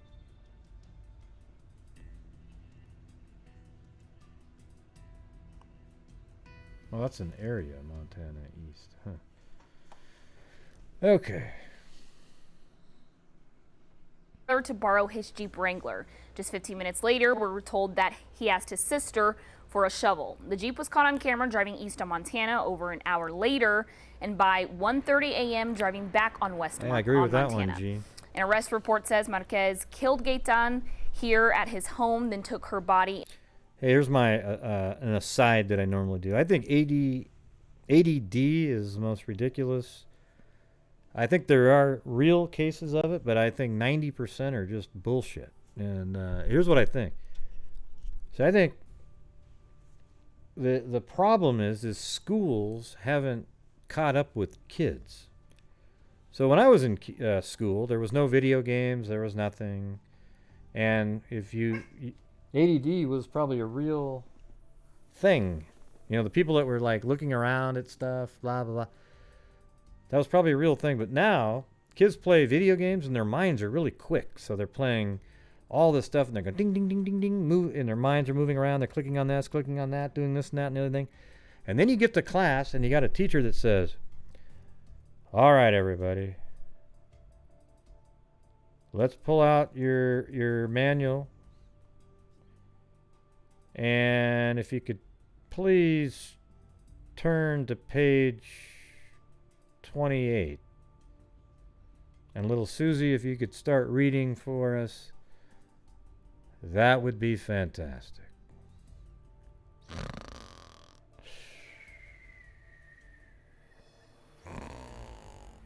See, that's the thing, is it's so boring. The way schools should be taught is where it's just quick, multimedia, punching around, going back and forth. And they'll probably learn a hell of a lot more. It'll be more interesting, and it'll match how their minds have gotten quicker. Gray, what do you know? Well, that's what I think. And buried it.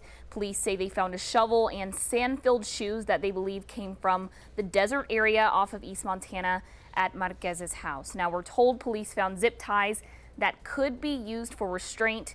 Neighbors tell us they've been asking them a lot of questions for months now, but never thought someone so close to the investigation would be arrested for murder. Yeah, the problem is the kids that kick ass are the ones that they're not allowed to play video games at all. They are just study. You know, a lot of the Asian families, a lot of, you know, foreigners. They're going to do really well because and they'll actually fit into how school is taught.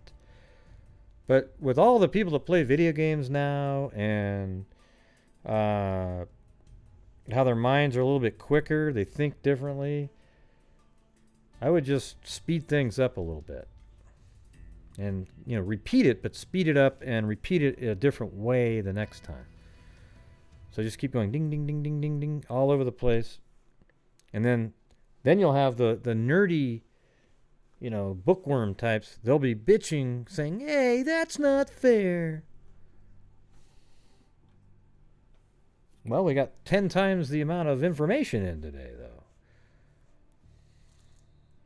The police stopped me to see if I have heard like any type of screaming or something like that, and I told them no. Right now we're kind of scared because they said this is a peaceful neighborhood, so how can that happen here? I also spoke to a man who shares a 7-year-old son with Erika on the phone earlier, and he was absolutely... What do you mean by flapping? Is that autistic or...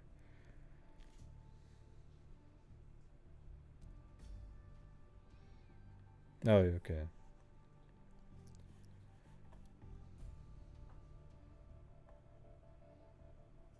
Right. But maybe there's a new right, though, for the kids these days. Heartbroken, having to tell his son that police believe his mother is not alive. Marquez's bond is set at $1 million. Live in the studio, Jayla Washington, KFOX 14 News at 9. The investigation into the murder of an El Paso mother continues to unfold, and there are still a lot of questions. Montana known as red sand. Because of the December breeze. The area that's been searched so far is the area of off of Montana known as red sand. At the police department headquarters, I buried her. For 5 months, police believe that Erika, Gaytan's alleged killer, buried her. Yeah. For 5 months, police have been putting together the pieces and are still trying to figure out what exactly happened. It's a chilling time to be out in the Red Sands area.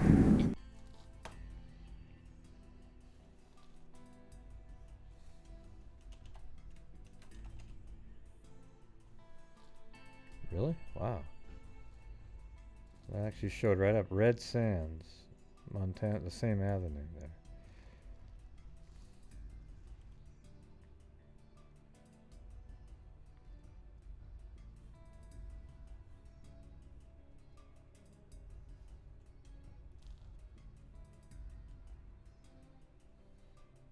That's not just because of the December breeze. The area that's That almost looks like right there, doesn't it?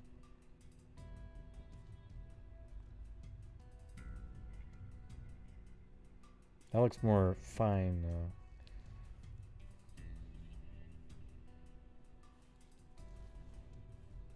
No, over there. How about right there? That looks more like that type of dirt.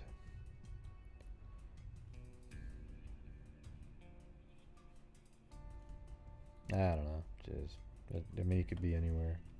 They did say the Red Sands area, though. And this is Red Sands.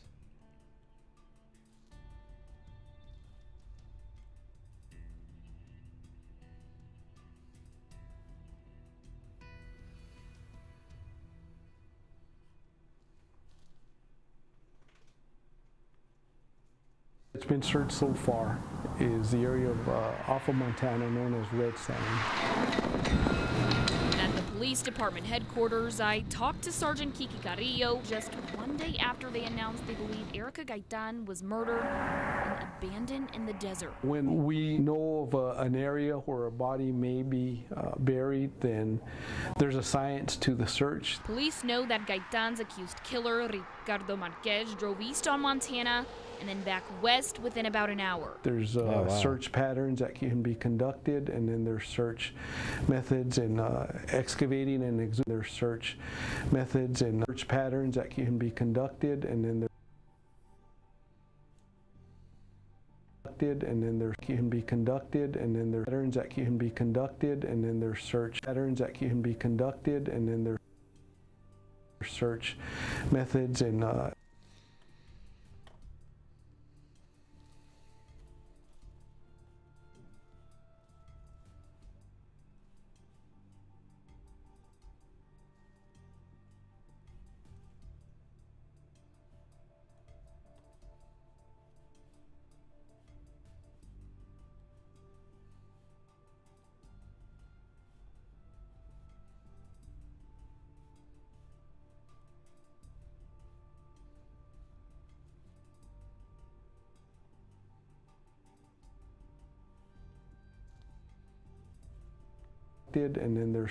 and then there's search.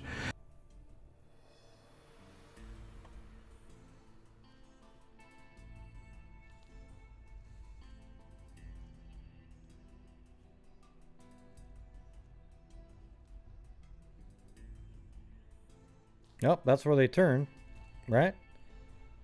That's got to be it. That's right where that car turned, so maybe they're thinking, I mean, I'm sure they just did a random B-roll shot, but at least that's the area right there where you can see the little poles on the side there and the dunes in the background. And if you go to the video or Google Earth, it's the same spot, right?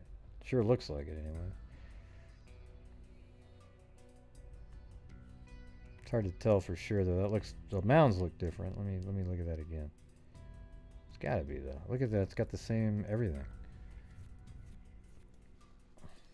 You know, the little mesh fence and these little poles there.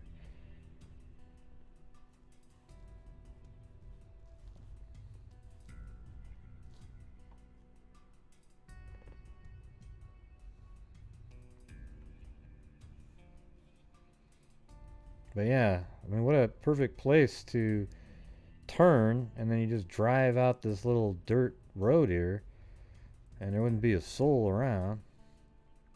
Look at that. There's like this huge gap. So they think they drove for. So he came back an hour later.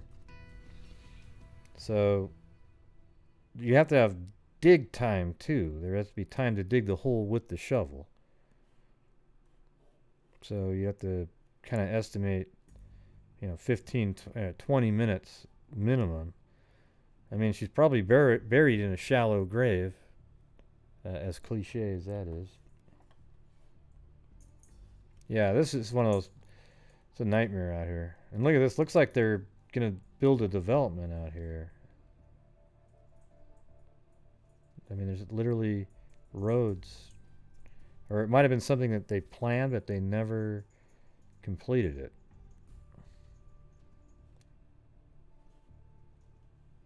You know what I'm saying? That's kind of weird. All right. Well, there's that one.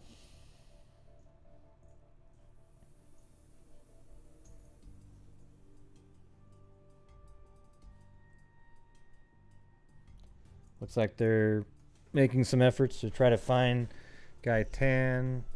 They're probably hoping to find her so they don't have to cut a deal to find her. So they can go for the maximum. Although California almost kind of doesn't have one.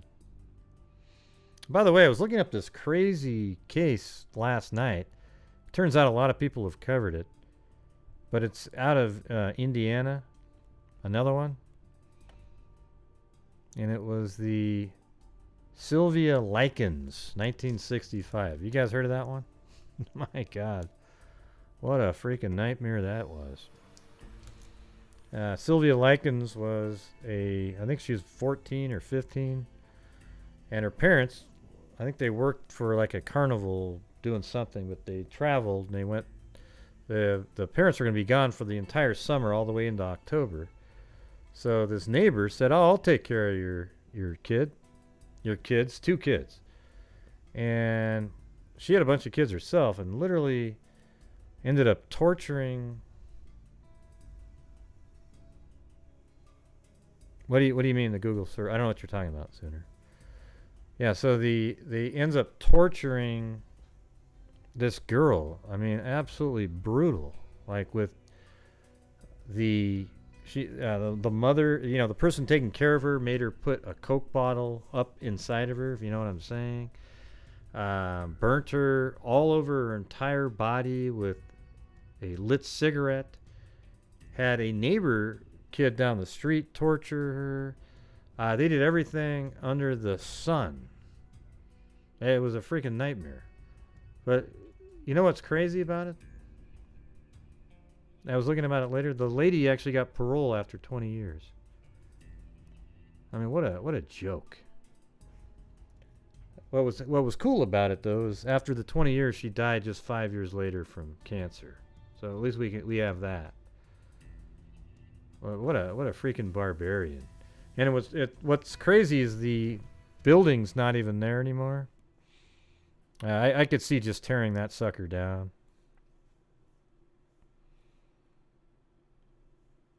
Let me see if I can. Yeah, here's where the house is right here. I actually found an old newspaper article that had a picture of the house. And what you see in the picture is this one, and this one. And there was another one here. But look at it now. There's nothing there. Yeah, it's definitely a building you would just cut down after a while. Just tear it down. I mean, I don't know if you'd ever cut down a building, but yeah, you would just bulldoze the hell out of that thing. Yeah.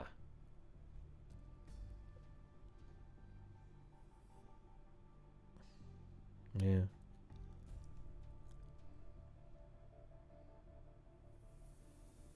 No, I don't pay for this. Yeah. Just Google Earth.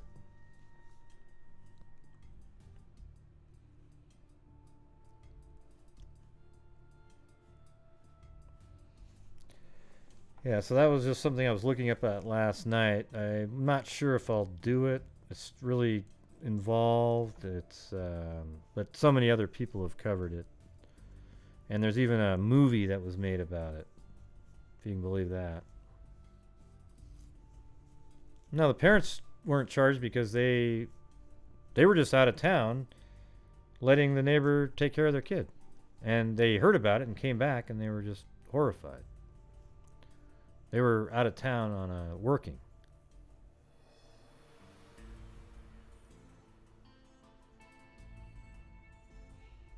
Yep. Yeah, you can get it too, Debbie. Yep. Wow, indeed. Anybody can get Google Earth. It's free. It doesn't cost anything. Was I supposed to answer it a different way, or I didn't get it?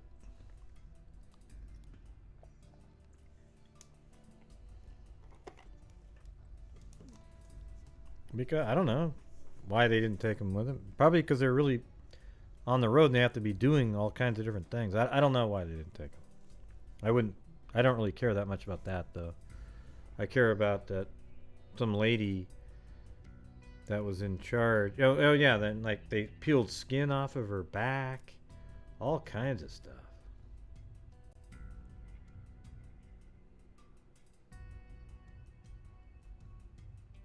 Yeah, I don't even know what you're talking about, Debbie. I was responding to somebody else.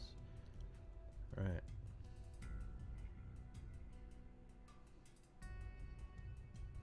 What? Just type in the address of the. Where was he last seen? I mean, you make it sound like I was communicating with you, Debbie. I wasn't. I was talking with somebody else who said, "Hey, Gray." Sooner History said, "Hey, Gray, where do you get Google Earth?" And I said, "Well, it's a free program. It's just called Google Earth." I wasn't talking to you, so don't get offended when I'm responding to somebody else's question. Yeah, but give me the address. I'll put it up on the screen. I think you sent me an email, didn't you? Or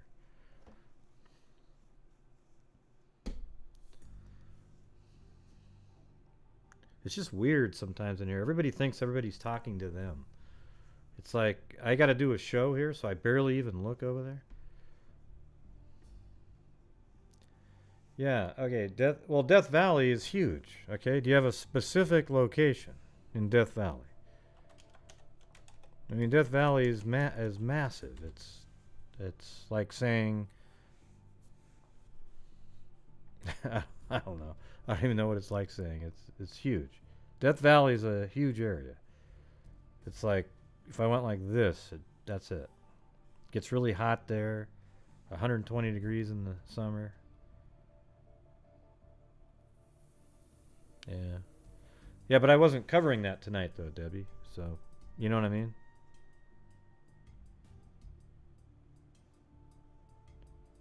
Yeah. Why don't you forward it to me right now in Google on Gmail, and I'll open it up. Okay? I get so many emails all the time. I mean, honest to God. If you guys knew, it's just so hard to make everybody happy. It's getting actually kind of stressful on that.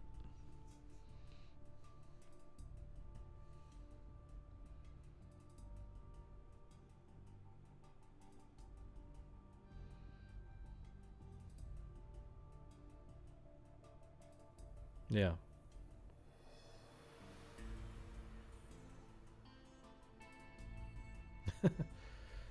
Yeah. Maybe. It's not unique enough. People like the drama. People like to hear stuff that they want to hear. Like, I just got put into this Facebook group. And my God, the stuff that they're saying in there about in the Delphi case, it's just ludicrous. The same lunatics from 2.5 years ago are in there. Yeah, that's pretty big.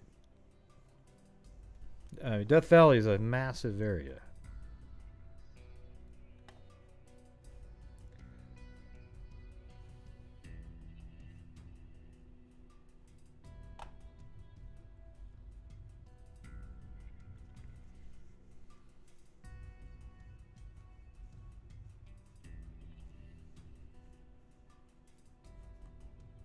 Okay, I thought you were sending me a map.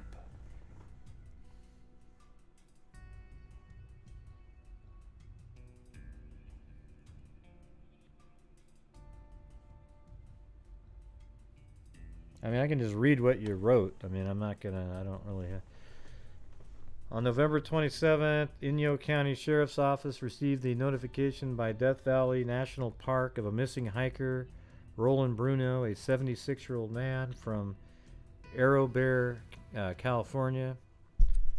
Bruno planned on hiking up Hunter Canyon. All right, let's see where Hunter Canyon is.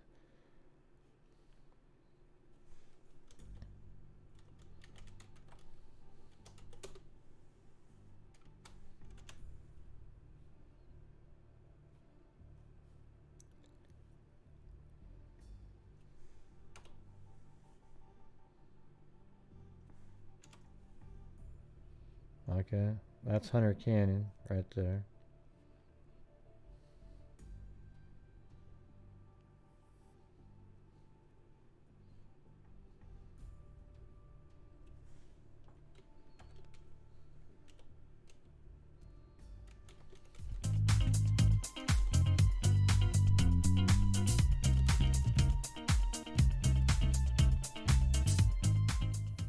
This old gal figured this out.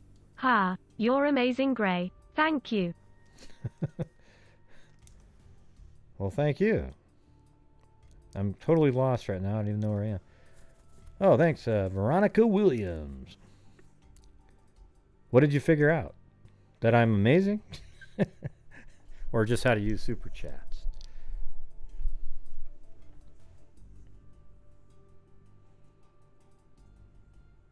No, it doesn't. It's not anybody's fault. I mean, I like the fact that people want me to cover cases. It just gets stressed out because I feel like I'm letting so many people down when I don't cover the case they want me to.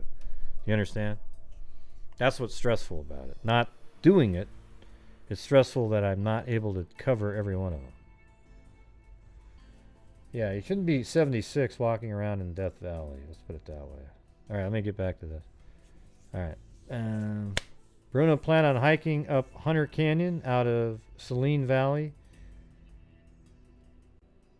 Let's see, is this what this is down here? So let me put a pin here at Hunter Canyon. Hunter Canyon. And then Saline must be like salty water canyon. That's what this looks like down here, or not canyon, but Saline Valley. I mean, so let's type that in up here.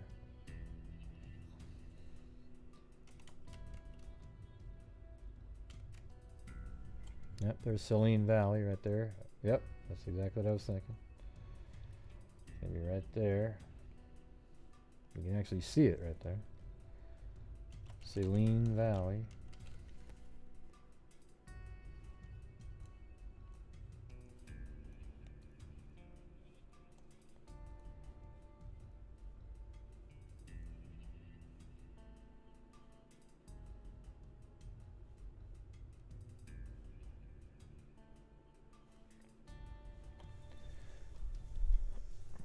Saline Valley Hot Springs. So is that something different? Let me type that in.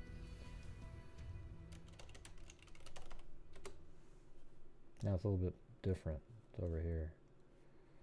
Okay.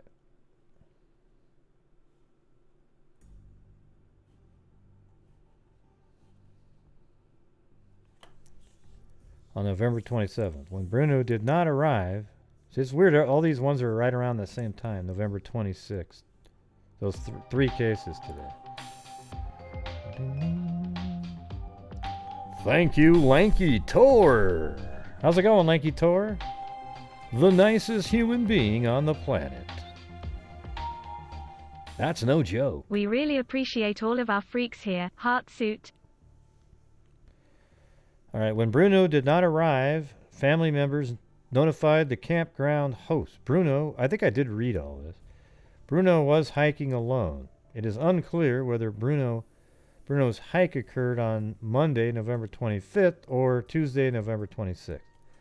On Thursday, November 28th, a severe winter storm, which is Thanksgiving, impeded search efforts.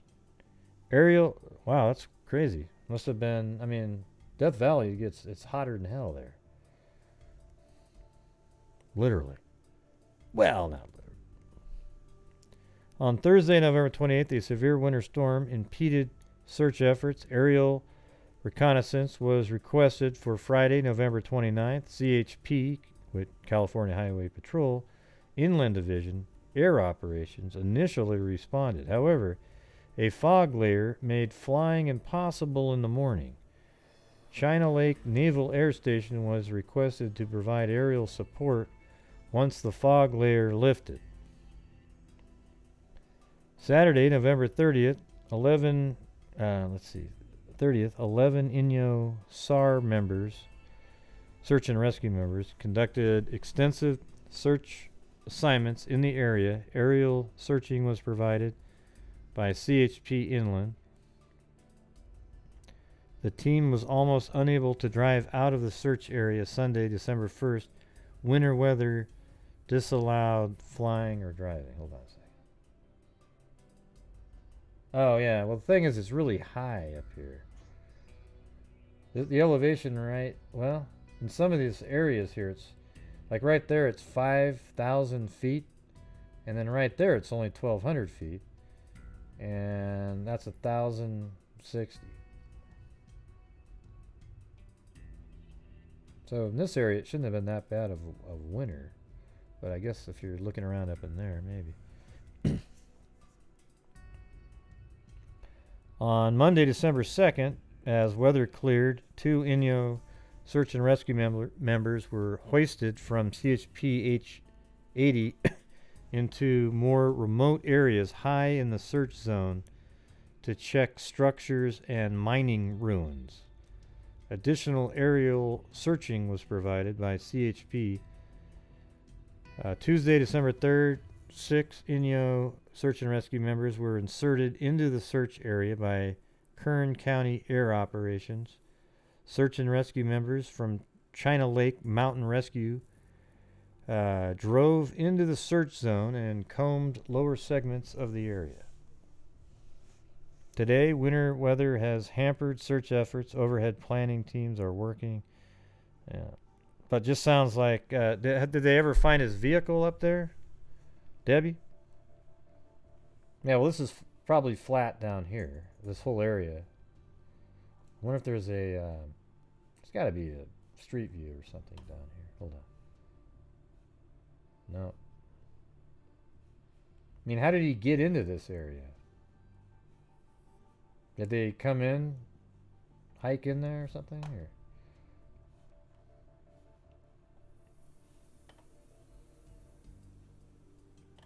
So did they all drive in together and he was, I mean, what, tell me the circumstances.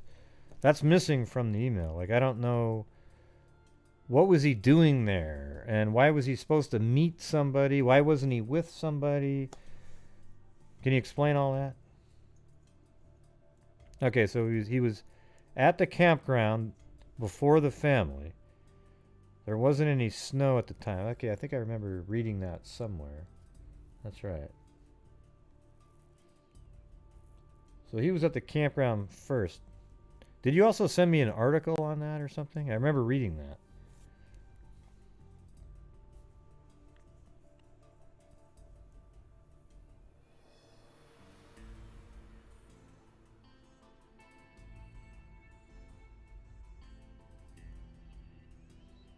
Yeah, what was the name of the campground that they were having the annual Thanksgiving at? Do you know what that is?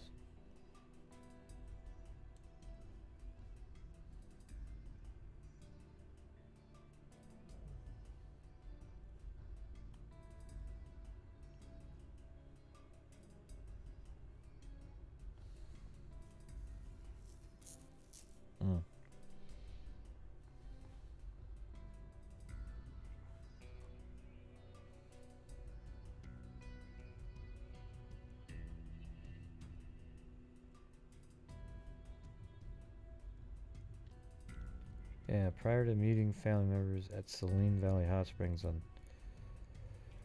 Bruno planned on hiking up Hunter Canyon. Let me type his name in.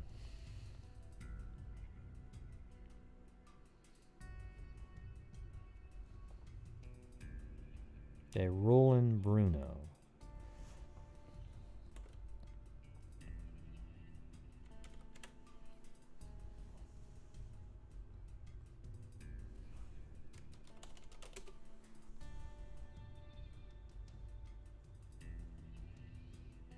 Okay. So there he is right there. Hiker missing in Death Valley.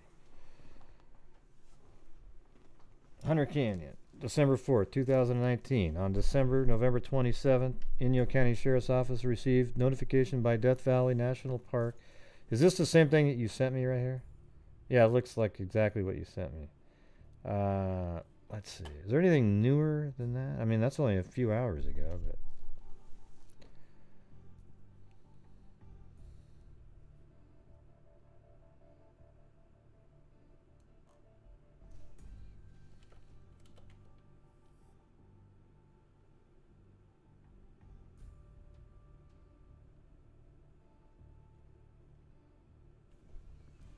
What is this article? He was found? Wait. The winner plus hiker Bruno's body found? What am I looking at here?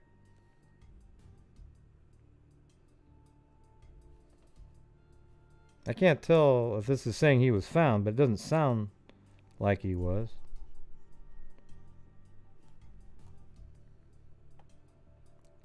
Let's see. Hunter Canyon, California, December 4th, 2019. On November 27th, Inyo County Sheriff Office received notification.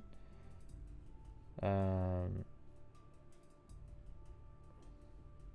are they saying up here? Why is it saying hiker Bruno's body found in Death Valley? Was he found, or what's going on? I don't know why it says that like that.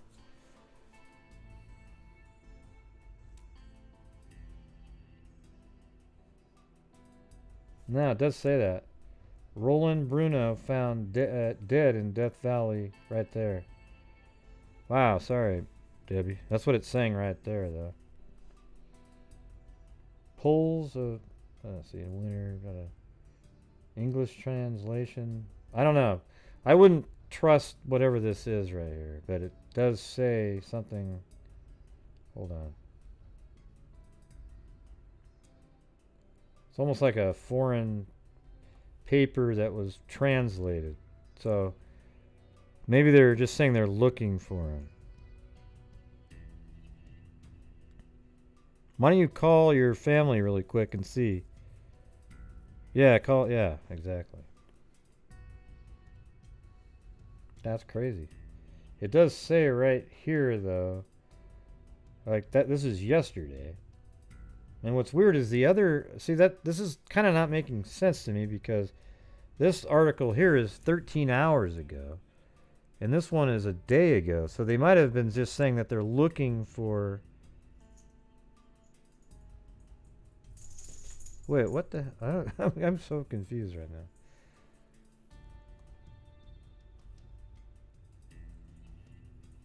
Author, was he a writer?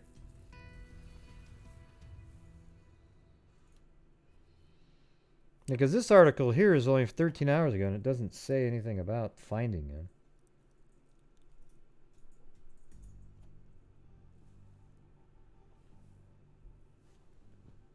See, that's what's weird. And then this one random... I don't even know what this site is. See, and it says something right here. English translation. Roland Bruno found dead in Death Valley from the Inyo Sheriff's Office. I mean, that's pretty specific right there. Okay. It feels like it's not accurate. Unfortunately, that was just what it says. And it said it twice, even up here. Hiker Bruno's body found. And then right there it says the same thing.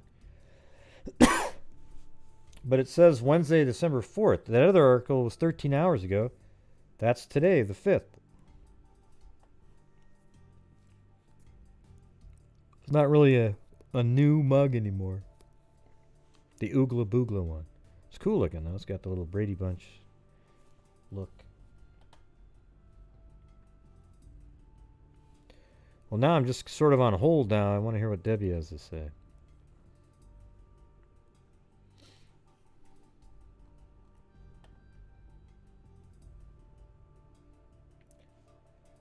Let's see. Hunter Canyon, December 4th. 76-year-old man. Plan on hiking. I mean, here's some pictures of them searching.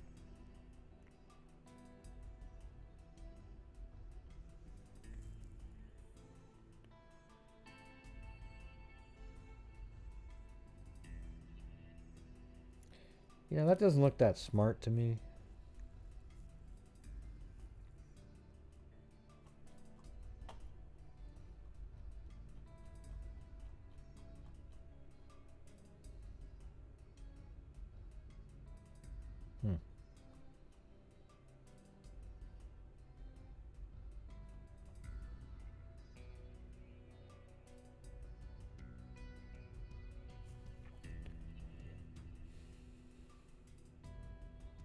Oh yeah, cool. Do you like it? The mug? Lanky Tour? Thanks, anything blue. My dog's blue. Does that count? Yeah, Inyo County.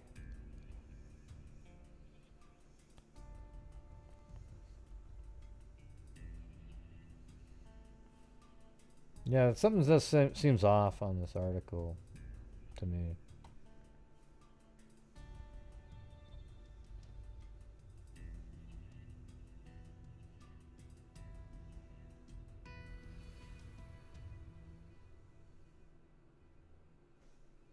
Let's see what this one says.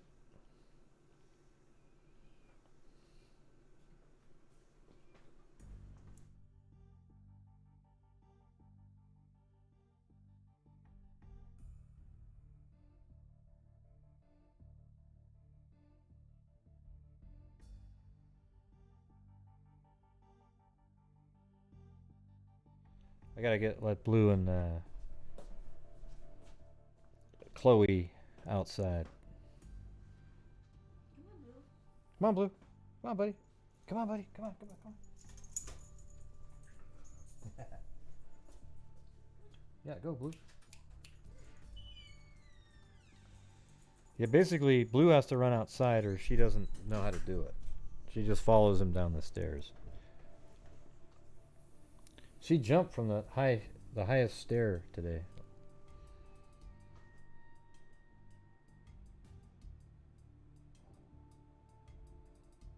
Yes, hit that like button.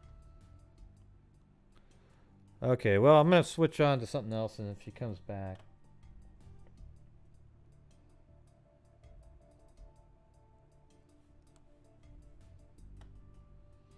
Yeah, this is a new story that I haven't really heard of. This one's from 2 days ago. The Fort Smith Police Department is asking for help locating a 31-year-old woman considered missing and endangered. Last Friday, family members contacted the police about Kendra Richmond, who was last heard from via text message on November 20th. Her phone has not been on since November 22nd and was last used about 83 miles north of Overland Park, Kansas. Fort Smith police have reason to believe Richmond is in the River Valley area. Teams are battling injuries this time of year if they're lucky enough to still be playing football.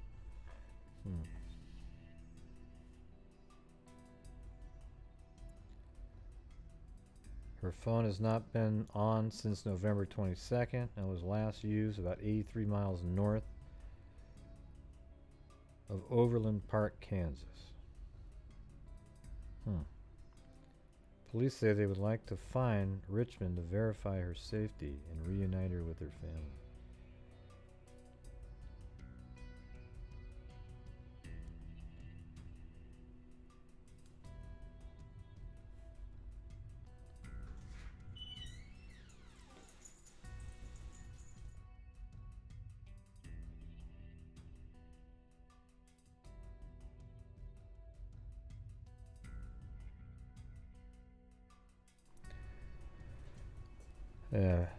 Authorities have reason to believe that Richmond is in the Fort Smith area and said her phone has not been on since November 22nd, with it at last used about 83 miles north of, so they think she might be in the Fort Smith area. So maybe she's actually choosing to be there if they think they know that she's up there.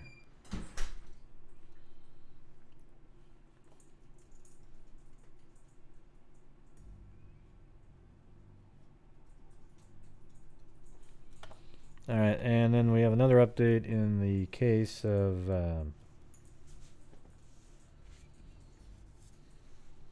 let's see. This is one of the other ones we've gone over. I can't remember the name right this second, but a search is planned for Saturday on the south shore of Staten Island, but the Monmouth County Prosecutor's Office isn't divulging any details regarding the investigation into the mysterious disappearance of Stephanie Parza. So you remember the case with, I mean, it's just a ridiculously crazy case where she was at a psychic. They went to dinner, she saw a psychic, then she went home, and then she went missing, and then it turns out her boyfriend, she had broken up with him, and he's an abusive person. He went in there and he killed her, and then they looked for him, and then they found him that he killed himself. And now they're looking to see if they can find her body.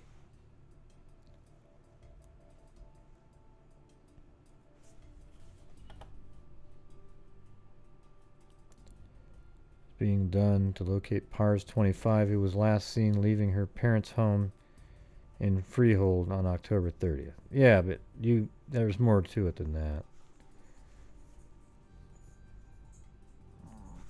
God, my stomach's just... I don't know what I ate. Do you hear that? It was like, "Argh."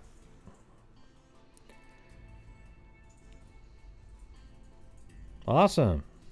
Yeah, everybody should get one.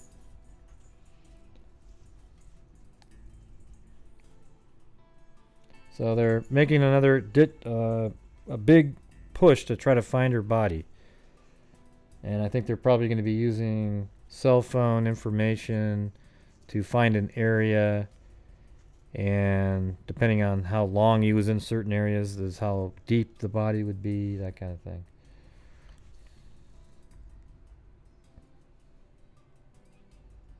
There's something I wanted to take a look at the end here. 8 years later, Paige Johnson's mother still hopes for answers in daughter's disappearance. If there's a hell, this is what I would imagine it would be. Donna Johnson is trapped in a cycle of sadness, anger, and frustration as this month marks another year without her daughter. I mean, 8 years is a long time to wonder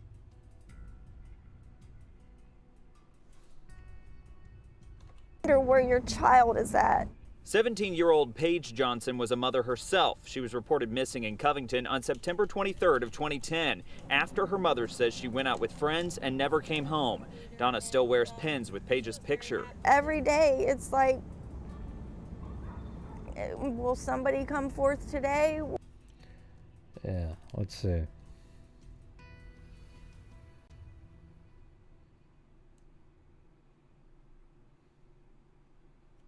What month did they say that was?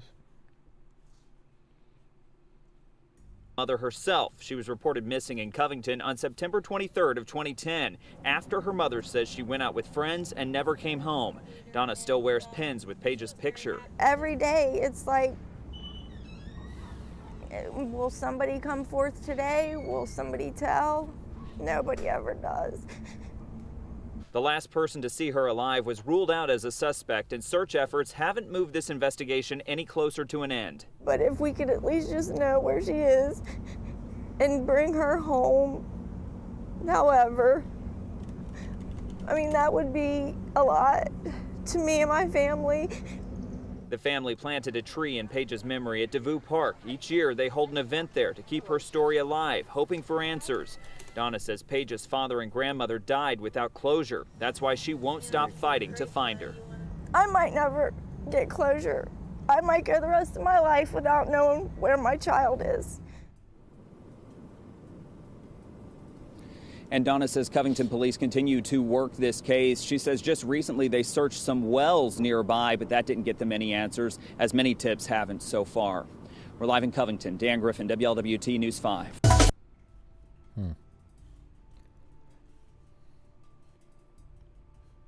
So I guess they're still trying to find... I don't know anything about that one. Have you guys heard of that one? It's crazy, though. I guess she got a text. Let's see what this says right here. It's, you know, it is Reddit, you know, so take that with a grain of salt. 17 at the time of her disappearance, September 23rd, 2010. She had a 2-year-old daughter, and it always appeared to me that her family was very close. She was known to run with a rough crowd at times. Around 1 a.m. the day of her disappearance, she texted her sister telling her she needed to talk to her immediately, but did not elaborate. About an hour later, an old male friend, Jacob Bumpus, says he dropped her off in Covington, Kentucky. For those not familiar with the area, Covington is just across the river from Cincinnati. All right, a word on Covington. I don't want to... Let's see. Bumpus' behavior was suspicious immediately after, but he was eventually cleared. He is now incarcerated for violating parole for a different charge. But you can read more about his unusual activity and some mysterious cell phone pings in the days after Paige's disappearance. Let's see. The Charlie Project page says she texted. Let me go to Charlie Project.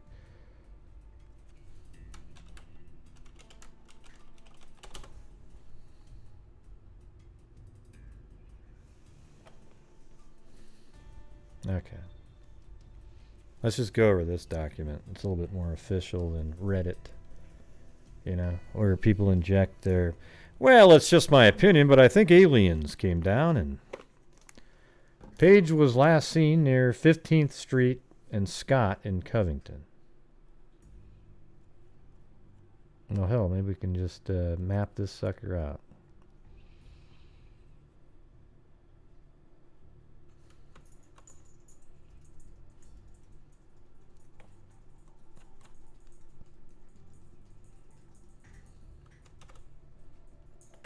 Gosh, Gray, I can't believe you refer to it as sucker. I mean, everybody deserves... Look, you know what I'm saying.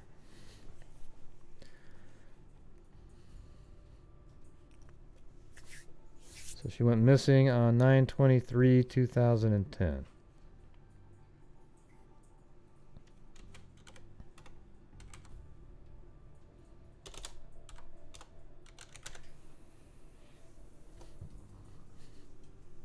Okay. And then 15th Street and Scott in Covington is when she was seen. And that was 1 a.m. Nothing good happens around that time. Nothing good.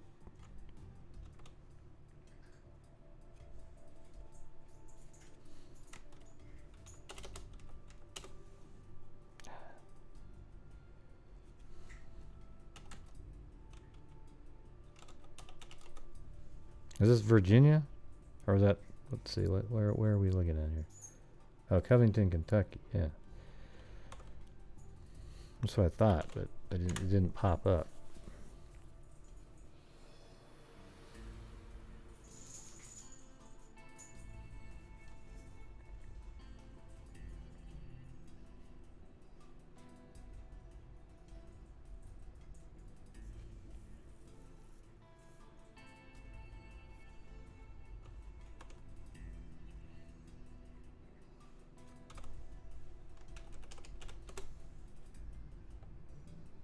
Okay, so that's Scott.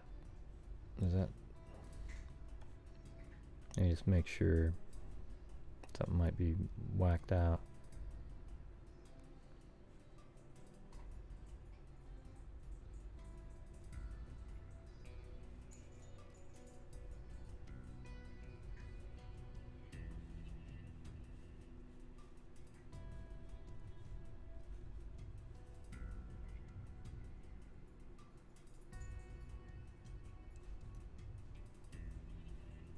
I think Scott's, yeah, so that's Scott, and then we go back to Covington.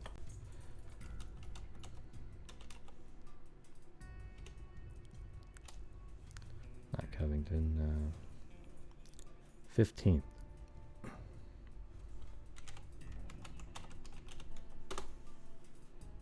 God dang it. So that's right there. So right here is what they're talking about.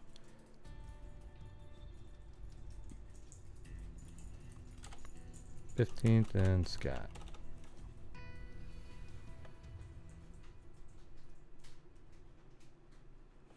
And that was 1 a.m.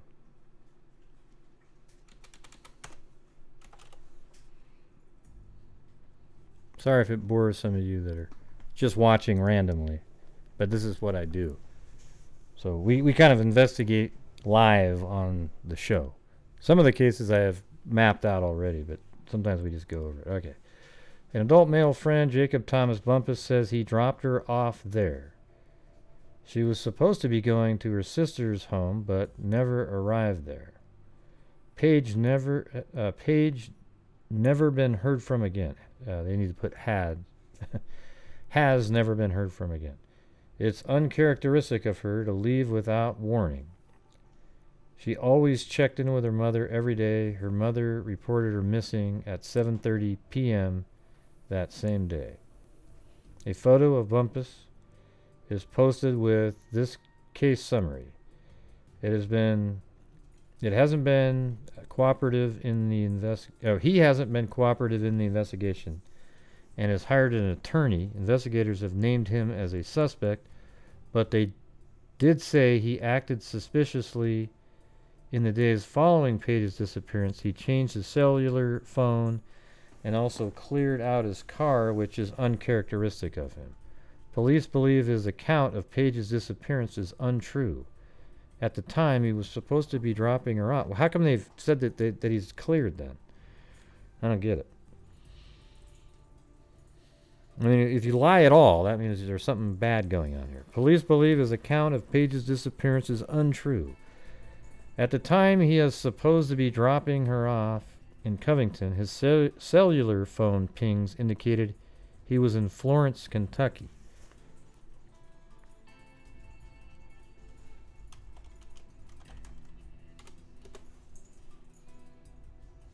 Okay, so he was all the way over here.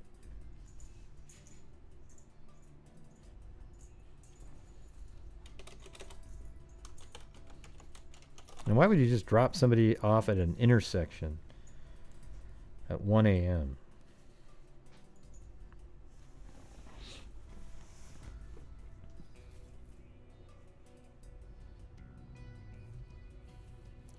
Police believe his account of Page's disappearance is untrue. At the time he was supposed to be dropping her off in Covington, his cell phone pings indicated he was in Florence, Kentucky. Hey, thank you, Debbie. Hey, well, what was the answer? Is that an incorrect article?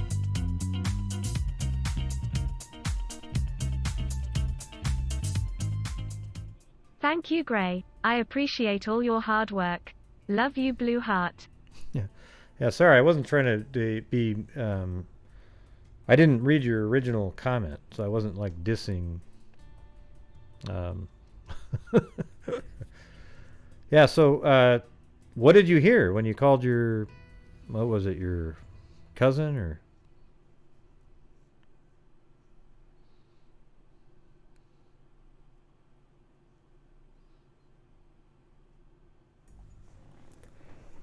A photo of let me go down here. Police believe his account is bullshit. Investigators searched Bumpus's apartment and vehicles and found red stains and 2 latex gloves.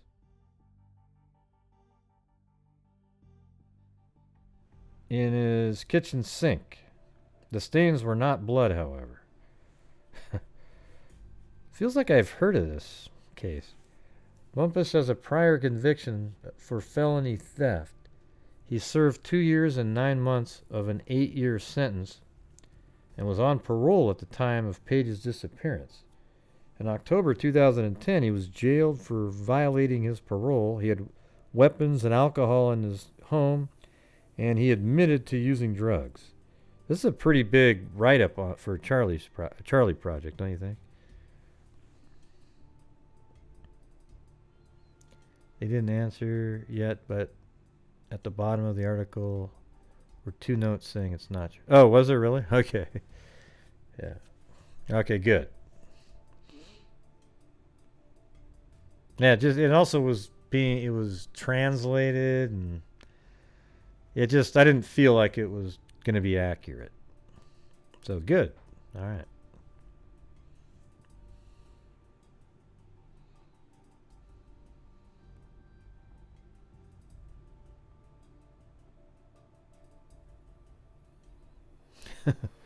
Bump ass always comes with baggage. Yeah, no problem, Debbie. Yeah, and if any of you guys have missing people in your family or anything like that, let me know. We can go over. You can call in, and if you want, we can go over it and try to at least get it out there. I mean, that's sort of the main purpose of my channel and others that do similar things, is it just gets it out there where people are thinking about it. I mean, today I was did some work on the Tina Losser case. I made I'm trying to figure out, because I don't know if you guys knew this or not. You guys know what case I'm talking about. Tina Losser, the lady that was deaf. She was at her workplace. She left at around 7:15 or so to go on a break to an Arco station. Her husband's deaf. They had been separated, but they were starting to see each other again. But he told her she couldn't move in because she was pregnant too, that she couldn't move in with him for 3 months. And at the Arco station, she's sign languaging with somebody who gets into the car with her, and then she disappears. But they find her car headed towards the same place on a one-way street. So police believed at one point that she never even made it to the Arco station. But it turns out that she did make it to the Arco station, and that's where everything went wrong, and somehow her car was put back there. And then they found items of her down a freeway, and then eventually, a couple months later, they found her body floating, weighted down by the neck by a cement block. All right. And I'm actually in contact right now with the sister, one of the sisters of Tina, and the daughter of Tina that's actually mentioned in the articles, how she has a daughter. And some people actually think that the daughter is what somebody may have used as leverage, just verbally, like, hey, something's going on with your daughter. And then she took off and did something she normally didn't do. Well, in this one article that the daughter showed me, and then I was able to find the same article, it actually talks about those shoes. You remember the 2 shoes that we were talking about that were cleaned and neatly put next to each other? It says that they were actually in the middle of a pond on ice. Is that the craziest damn thing you've ever heard in your life? So this is the middle of the winter. It's in the middle of a pond on ice. So I called the fire station. It was just a total shot in the dark. I called the fire station where the family actually viewed the shoes. And it was sort of funny because it's like, well, shit, it was a volunteer fire department. The guy would have to be 70-something years old. But he did say there are some old-timers that still come to the meetings. So he took my number. And, if he sees one of those people come by. And then I tried calling the police department that's down there. But again, so it really turns out that I originally spoke to the right guy, the detective in that case. So, there we go. I'm going to keep going on that one. That one's one of these ones that for me, that one should be solved.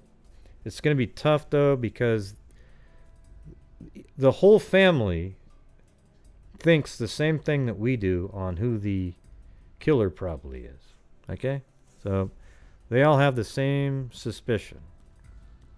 They're almost positive. But the problem is it's hard to communicate with it's hard to investigate when people, I guess he can't even speak or hear. He does sign language only.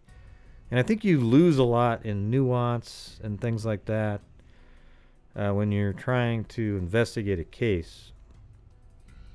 And so is the person that he married right after that, I think, is also deaf as well. I think basically that's what he chose to do. Like, he doesn't really communicate much with his daughter at all. She doesn't talk to him much at all. She, when they communicate, she just writes on paper and then he writes, and it's just basic stuff. And I told her, why don't you just ask him? Just ask him one of these days. See what he says. Anyway, she's really cool, the daughter. So yeah, so I thought I'd tell you, isn't that just wild that the shoes were found on ice in the middle of a pond? At least that's what it said in one of these articles. I'm not making it up.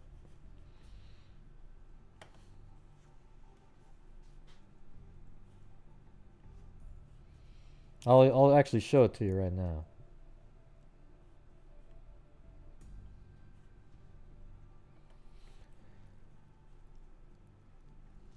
So here is the article, and then down here at the bottom, it's a...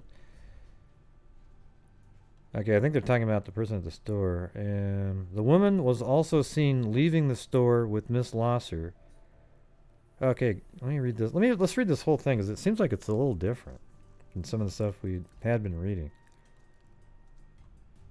As state police investigators continue their hunt for the mystery woman seen with murdered bank employee Tina Losser the night she disappeared, the Bank of Delaware has announced a $5,000 reward in connection with the case. We think she's the key. And so do I. I said the same thing to the detective. She's the key. Investigators said of the woman seen with Miss Losser, if we find her, we may be able to solve this. Officials of the bank announced the reward for anyone providing information leading to the arrest and conviction of Miss Losser's killer or killers. One thing that's interesting is the sketch that's out there does look a hell of a lot like the second wife. Keep that on the down low. Or the third wife, the one that he married right after. Because he was married right before Tina. Tina didn't know about it. He had kids from that marriage. Then he was married to Tina. And then he got married a third time. And looks very similar. I'm not going to show you that picture because... But I see them. An earlier $5,000 reward offered when Miss Losser disappeared January 30th went unclaimed. That reward has been posted for information leading to Mrs. Losser whereabouts. Miss Losser, 25, was found in a shallow creek last Sunday. Her body was clad in the blue, and there was a lawsuit for that $5,000, and the person won because the bank said, "Oh, we're not going to pay," and the person that found her body floating in the water wanted to get paid for making the discovery. It's always awkward. I mean, what's lame is that the person had to fight it all for it. The bank should have just given it to him. Miss Losser died of stab wounds to her chest and neck, according to state medical examiner Ollie Z. Hameli, who said she had apparently been killed about the time she vanished. Now, there's also other information from the sister who says that she had little sort of knife jab wounds in the back. So she was forced to walk at some point. And, maybe that talks about, maybe that's in the area where the pond and, who knows. She was buried Thursday, and her funeral at the McCrary Funeral Home on Kirkwood Highway was so crowded, several mourners had to stand. During the service, an interpreter for death translated the eulogy into sign language for many of those attending. Miss Losser's was also deaf. Okay, so let's see. Despite widespread circulation of a composite sketch of the young woman seen with Mrs. Losser, police haven't found her. The woman was with Miss Losser when she pulled up to the gas pumps. Wait, so she was with her when she pulled up to the gas pumps at the Arco AM/PM Mini Market at the Delaware Avenue and Van Buren Street, and an investigator said. So I don't know about that. I think they're just saying when she pulled up. Well, it kind of makes more sense that she was in the car, doesn't it? I was always wondering, okay, this is something I wondered about this, is how did somebody know that she was going to just be at that Arco that night? But doesn't it make more sense now that they sort of waited around outside the building knowing when her break was and that she normally went somewhere? And that they said, hey, how's it going? Hey, can I go with, however it went.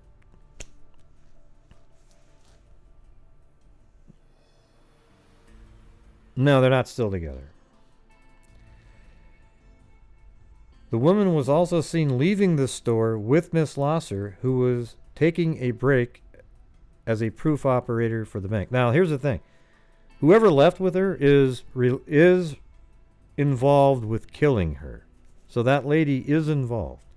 And the reason we know that is because her car was then put back around the block, headed towards the Arco on a one-way street, making it look like it never made it to the Arco with a flat tire, which had been induced by a knife, a slashed tire, okay?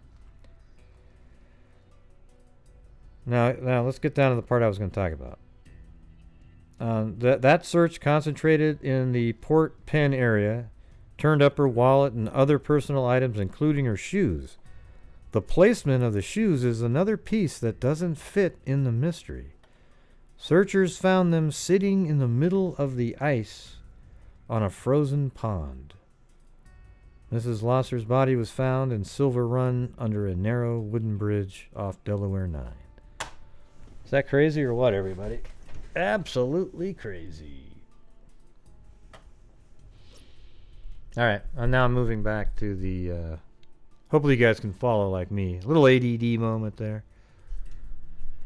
Yeah, totally, Mag. I think it's crazy. I mean, it makes me wonder now, were they really placed right next to each other? Or did the person think that that was a lake at night, toss the shoes into what they thought was a lake, and they just sort of bounced around and slid together? Or, they weren't really right next to each other. But if they were right next to each other in the middle of an icy pond, that is some weird stuff.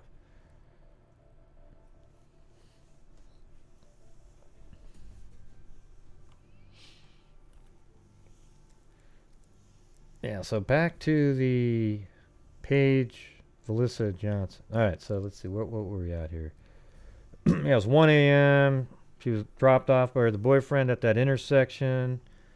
Next day, the same day, just later in the day, her mother called and reported her missing at 7:30. At around midnight, about an hour before Bumpus says he last saw her, Paige sent a message to her older sister saying she needed to talk to her immediately. She didn't say what she wanted to discuss, and the significance of the message, if any, is unclear.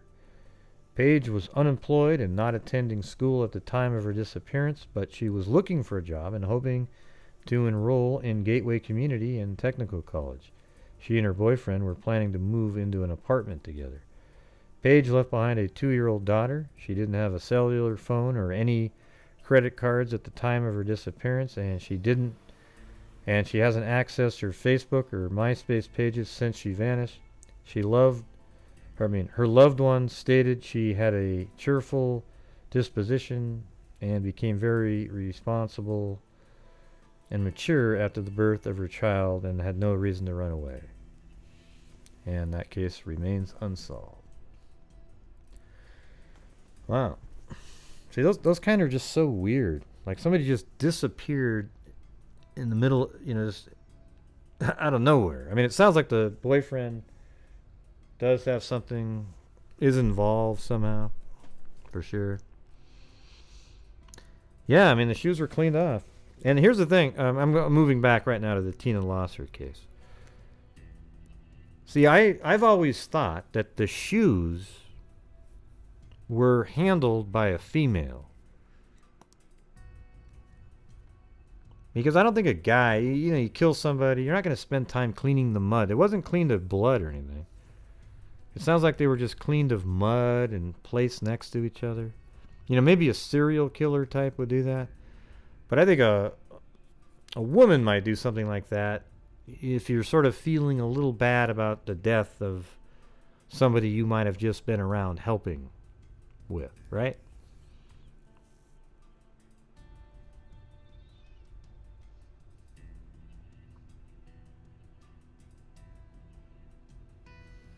Yeah. No, that's probably not what happened there, Gene. Yeah, it's just at some other point. I've been talking to them.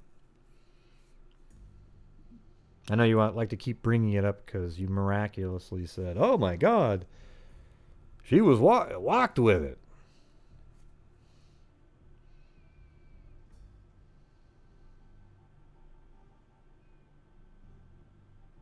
Yeah. See, I think it's... Here's what I think the deal is. I think Tina's husband didn't really want it. It's very similar to maybe Kelsey Barrett or any of these other cases like that, where he didn't want to be in that relationship. And especially, oh my God, she's pregnant with another child, and I want to be with this other person that I met.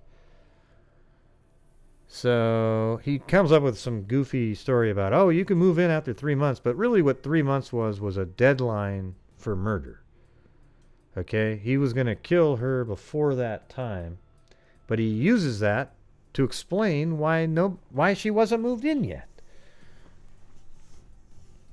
So I think that, and Tina always said that she loved him, but she knew he didn't love her.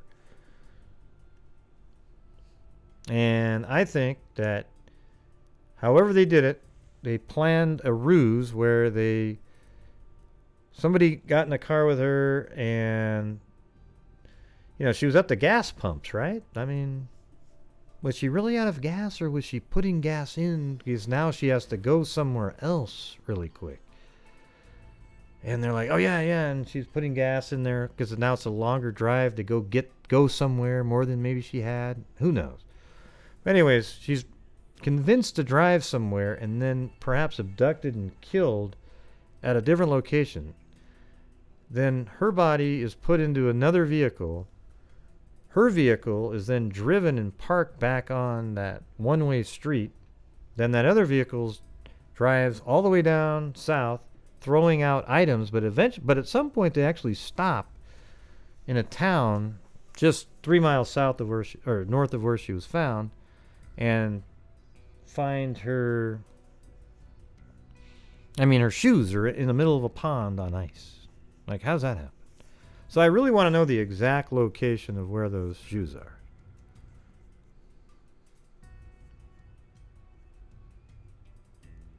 Hey, wow, thanks, Gene. I'm glad you agree.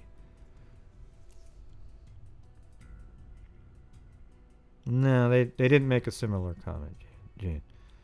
They just said at one point she she had marks in her back. They didn't say that she was made and they didn't ever say that. That's just what one of the family's members told me.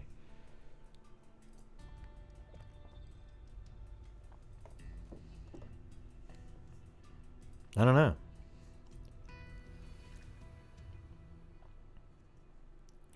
I mean, throwing the items out of the car is kind of weird in a way because it led towards where she was actually dumped. Maybe they were just trying to make it look like a robbery or something, and they knew they were going to turn around after. Here's the weird part about it. If you were really a prepared thief, you would have dumped her body, then driven another 15 miles south, and then started throwing her stuff around. But this guy was lazy, right? So he starts throwing the shit out before he gets to the bridge because he knows he's going to turn around right on the other side and go back. You see? So he's like, oh, yeah, we got to make it look like a robbery. Oh, hurry up, hurry up. Oh, and then so then we can turn around and go back. Right? That's how I picture it. An idiot. But an idiot that's got away with it for years and years. Yeah, so what we're talking about here is right in this stretch right here, there was receipts and so forth, and then a purse was found, and then her body was found. This used to be a wooden bridge, and it was found in the water right down in here. But there was a whole bunch of items found right in here, probably because he was like, okay, yeah, we'll pull over here, dump her in, and then we want to go back that way. So we got to hurry up and throw the stuff out on this drive down here.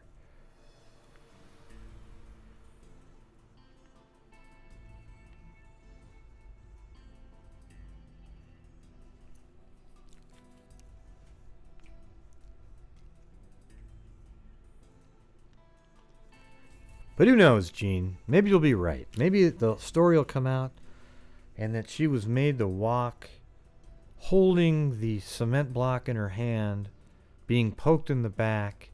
Here's the thing, though, is they don't think that she... what was it? Well, they think that maybe she was killed, or let's see, one of the family members thinks. So I'm not going to... There's not... You know, you can't put a lot of weight in the investigative portion. It's just sort of like when we're talking that maybe she was killed in the water because they've never found a spot where there was blood, but that doesn't mean anything to me. To me, I've always thought she was killed elsewhere, but then why would you stop in the town of Port Penn? Because Port Penn here is where the shoes were found. And they said, now here's my theory, just looking at the map here. On a frozen pond were found the shoes. So how about this right here? This right here, let's say that was frozen over, and it's a nice little secluded area. You know, you come down the freeway here, 9, take a left, and instead of continuing on down this direction for a minute, you take a left here and you drive out to this really secluded area right here, and you do whatever you're doing. I don't know what you're doing there. Is that where you're killing her? Then you throw the shoes out onto this, and then you put her in the vehicle, start driving down, start tossing out items. She's been already wrapped in chain, driven down this way, and then right in this area, she's dumped in the river. They could have even done it driven on the bridge, because if you look at this, look how crazy this is on the bridge here. Look, it's very... There's no height to it at all. You just pull over, quickly run out, you just make sure nobody's around, dump her off, and then keep on driving. And then when you get to the other side, guess what? You just pull over into one of these spots, do a little U-turn, and then you're out of here. Boom. Just like that.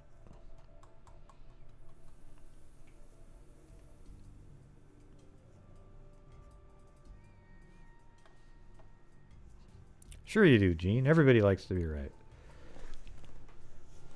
That's why you keep bringing it up every time. What? I don't know. Jean's like a sister or something. I just keep needling all the time. It's funny.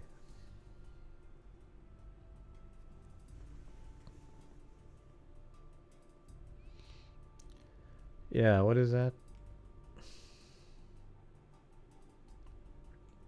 Yeah, I think everybody wants to be right. I mean, can you imagine anybody saying this? Yeah, I love being wrong about everything. Whenever I look I just love it. No. I mean, everybody wants to be right, but it's not bad to be wrong too, you know. I get stuff wrong quite often. But I'll then fix it, and then we move on, and then by the time we're done, we have a way better theory, right? Yeah. All right. Anyways, I think that's it for the show tonight. I got to get up in the morning. So, where are we going to do the flyby?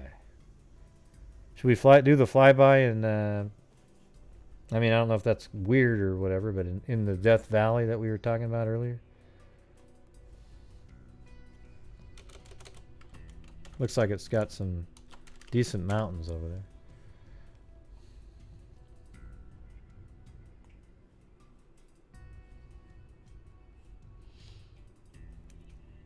Yeah, the Tina Losser case is, for me, it's really interesting. I like it though that I'm in communication and with two family members, and I emailed the detective again, but he's in the middle of a case, so we'll see how that goes. But he did say we could talk after that was over.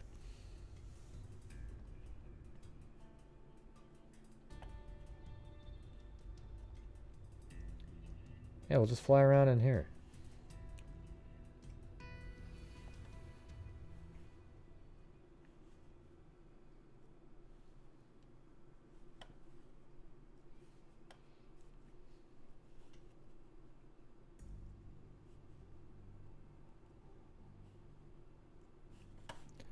Oh, before I do that, though.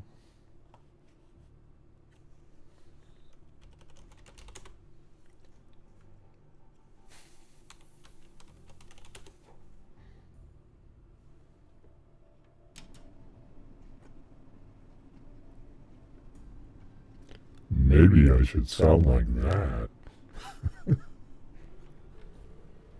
Can you guys hear it get a little higher pitched? What if I did a whole show sounding like that? Would it be better to sound? It'd probably be better like that. Just kidding, just kidding.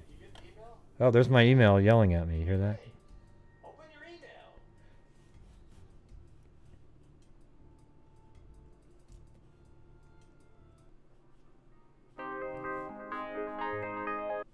Oh, wait, hold on. That's not what I was doing. Not yet, not yet.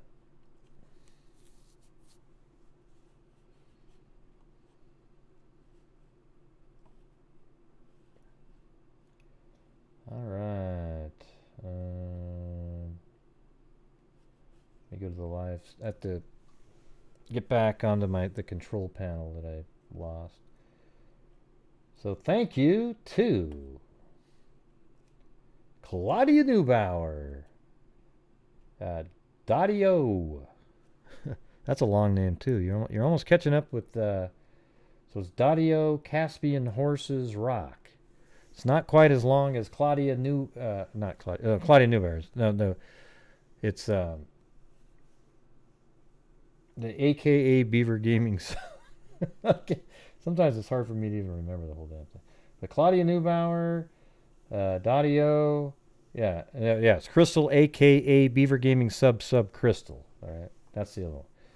All right, so Dadio Mag with late bail money. Thank you very much. Paisley Dreams, The Erie Fairy, Veronica Williams, and Lanky Tor. And I think that it seemed like there was another one at the end there. I don't see it there though. But was there one on? Hold on.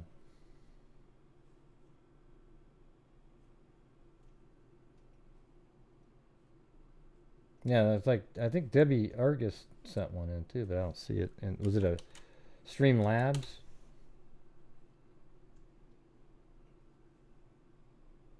I don't see it. And you sent something in, didn't you, Debbie? I don't see your name on this sheet here though. Oh, there it is at the end. It got underneath this little fold of the website. So thank you guys very much for contributing to the channel. We got to raises money for the contributions and keeps it so that I can afford to take the time to do this, because I actually, what's amazing is last year I was able to get a new computer when mine just absolutely crashed. It seemed like it was just crashing every show, and then boom, I was able to get a new one, and this one's been pretty sweet. So thank you guys very much. All right, so here we go. We're going to do the flyby.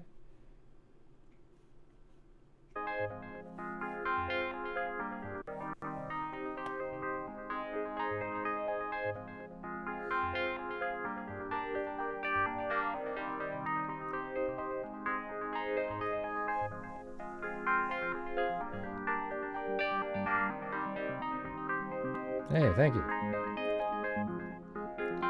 I was kind of all over the place, but hey, we covered a bunch of stuff.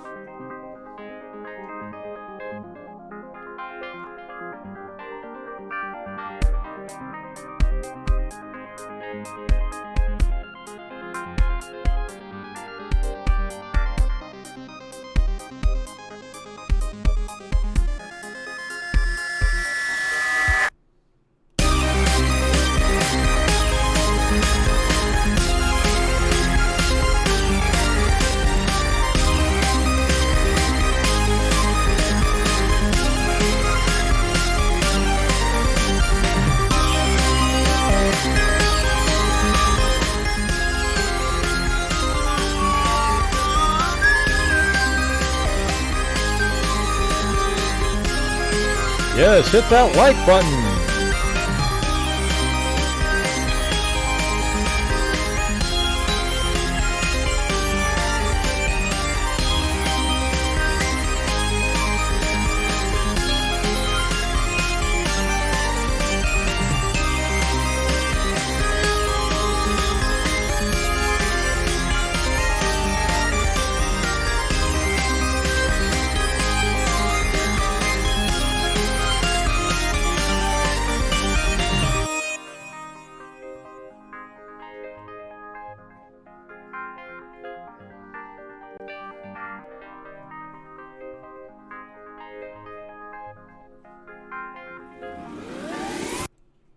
Whoa, what happened?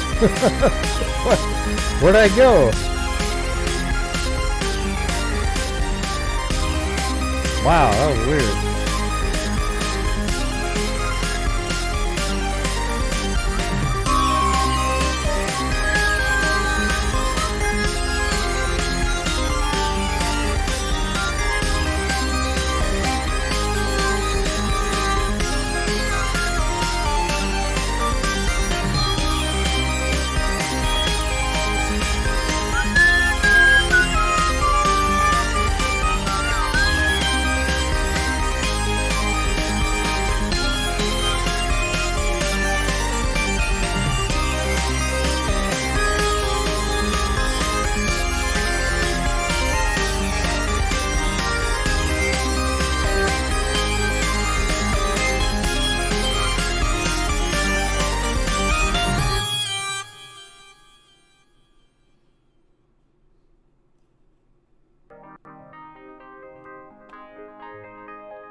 This is the canyon right here. So they must camp up in here somewhere.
Yes, nebulae, oogloogloog. One of the easiest names in the history of nebulae. All right, everybody. Thank you for showing up tonight and supporting the channel. I appreciate it. Let's see. All right.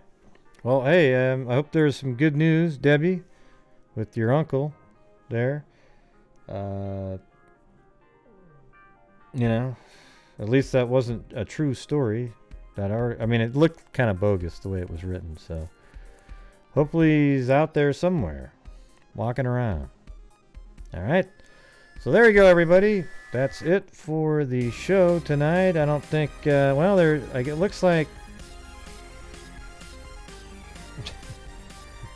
look how small. See, that's how small she is. Look at that. Tiny, tiny, tiny.